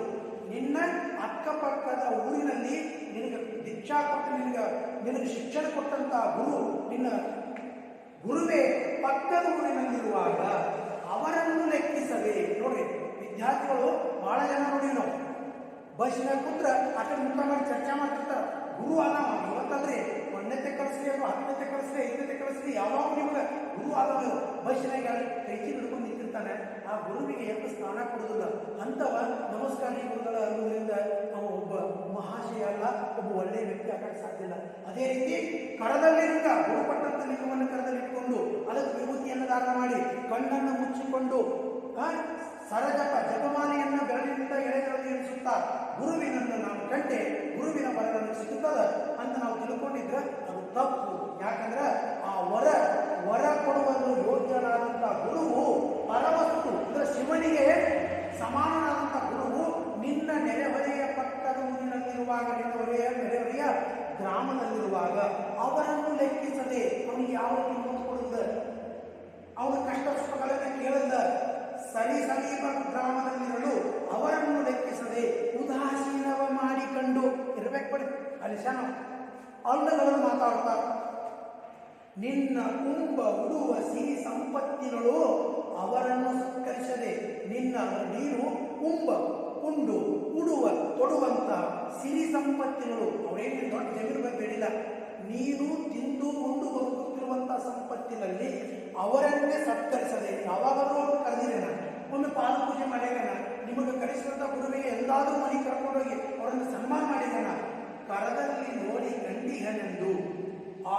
ಗುರು ಲಿಂಗ ದೀಕ್ಷೆ ಕೊಟ್ಟಾವ, ಇಲ್ಲಿ ಕುಂತು ನೋಡ್ತೀನಿ ಅಂತೇಳಿ ಶಿರವಂದಿಗಿದು ತಲೆಯನ್ನ ಅಲಗಾಡಿಸದ ಕಣ್ಣನ್ನ ತೆರೆಯದೆ ಕಣ್ಣು ಮುಚ್ಚಿ ಸ್ವರದ ರಾಗ ಬಾಯಲ್ಲಿ ಪಿಟಿ ಎನ್ನುತ್ತ, ಪಿಟಿ ಅಂದ್ರೆ ನಾವೇನೋ ಅಂತಿರ್ತೀವಿ, ಓಂ ನಮಃ ಶಿವಾಯ ಏನೋ ಒಂದು ಅಂತಿರ್ತೀವಿ, ಪಿಟಿ ಎನ್ನುತ್ತ ಅರಿದವೆಂಬ ಅರಿವಿಗೆ ಶಿರದೂಗಿ ಬೆರಗಾಗಿ ನನಗೆ ಜ್ಞಾನ ಸಿಕ್ತು, ನಾನು ದಿನ 1 ತಾಸು ಪೂಜೆ ಮಾಡ್ಕೊತೀನಿ, ನನ್ನಂತ ಶ್ರೇಷ್ಠ ಭಕ್ತನ ಯಾರಿಲ್ಲ ಅನ್ನುವಾಗ ನಾನು ಮಹಾಸೊಕ್ಕಿನಿಂದ ತಲೆಯನ್ನ ಎತ್ತಿ ಬೆರಗಾಗಿ ಬರುತ್ತಿದ್ದ ಅಂಥವರನ್ನ ತಿರುಗಾಡುವವರನ್ನ ನಮ್ಮ ಅಂಬಿಗರ ಚೌಡೆಯ ಅಂದ್ರೆ ತನ್ನ ಅಂಬಿಗರ ಚೌಡೆಯ ಅಂದ್ರೆ ತನ್ನ ಹೆಸರನ್ನೇ ಕಾರ್ಯನಾಮವಾಗಿ ಮಾಡ್ಕೊಂಡ್ರೆ ಅವನನ್ನ ಗುರು, ಅವನೇ ತನ್ನ ದೇವರನ್ನು ನಡೆದಂತ ಒಬ್ಬ ಅಂಬಿಗರ ಚೌಡೆಯ. ಇಲ್ಲಿ ನೋಡ್ರಿ, ಕರದಲ್ಲಿ ಲಿಂಗವ ಹಿಡಿದುಕೊಂಡು ಕಣ್ಣು ಮುಚ್ಚಿ ಜಪಮಾಲೆಯ ಬೆರಳಿನಿಂದ ಎಳೆದೆಳೆಸುತ್ತಾ ಗುರುಮೂರ್ತಿಯ ಧ್ಯಾನಿಸುತ್ತಾ ಕಂಡೆನೆಂಬುತ್ತ ಇರುವರೆ ಮರುಳಿದ ನಿಮಗೆಲ್ಲಿಯದು ಗುರು ಧ್ಯಾನ. ಎಲ್ಲಿ ನಿಮ್ಮ ಮನುಷ್ಯನ ಗುರು ಕೊಡ್ತಾನೆ, ನಿಮ್ಮ ಅಂತರಂಗದಲ್ಲಿ ಗುರು ಕೊಡುವುದಿಲ್ಲ. ಯಾಕ? ವರಪರ ವಸ್ತುವಿಗೆ ಸರಿ ಎನಿಸಿಕೊಂಡ ಗುರುಸ್ವಾಮಿ, ಪರಮಾತ್ಮನಿಗೆ ಸರಿ ಎನಿಸಿಕೊಂಡಂತ ಒಬ್ಬ ಗುರುಸ್ವಾಮಿ ನಿಮ್ಮ ನೆರೆಹೊರೆಯ ಸಮೀಪ ಗ್ರಾಮದಲ್ಲಿರಲು ಅವರನ್ನು ಲೆಕ್ಕಿಸದೆ ಉದಾಸೀನವ ಮಾಡಿಕೊಂಡು ನಿನ್ನ ಗುಂಪು ಉಡುವ ಸಿರಿ ಸಂಪತ್ತಿನಳು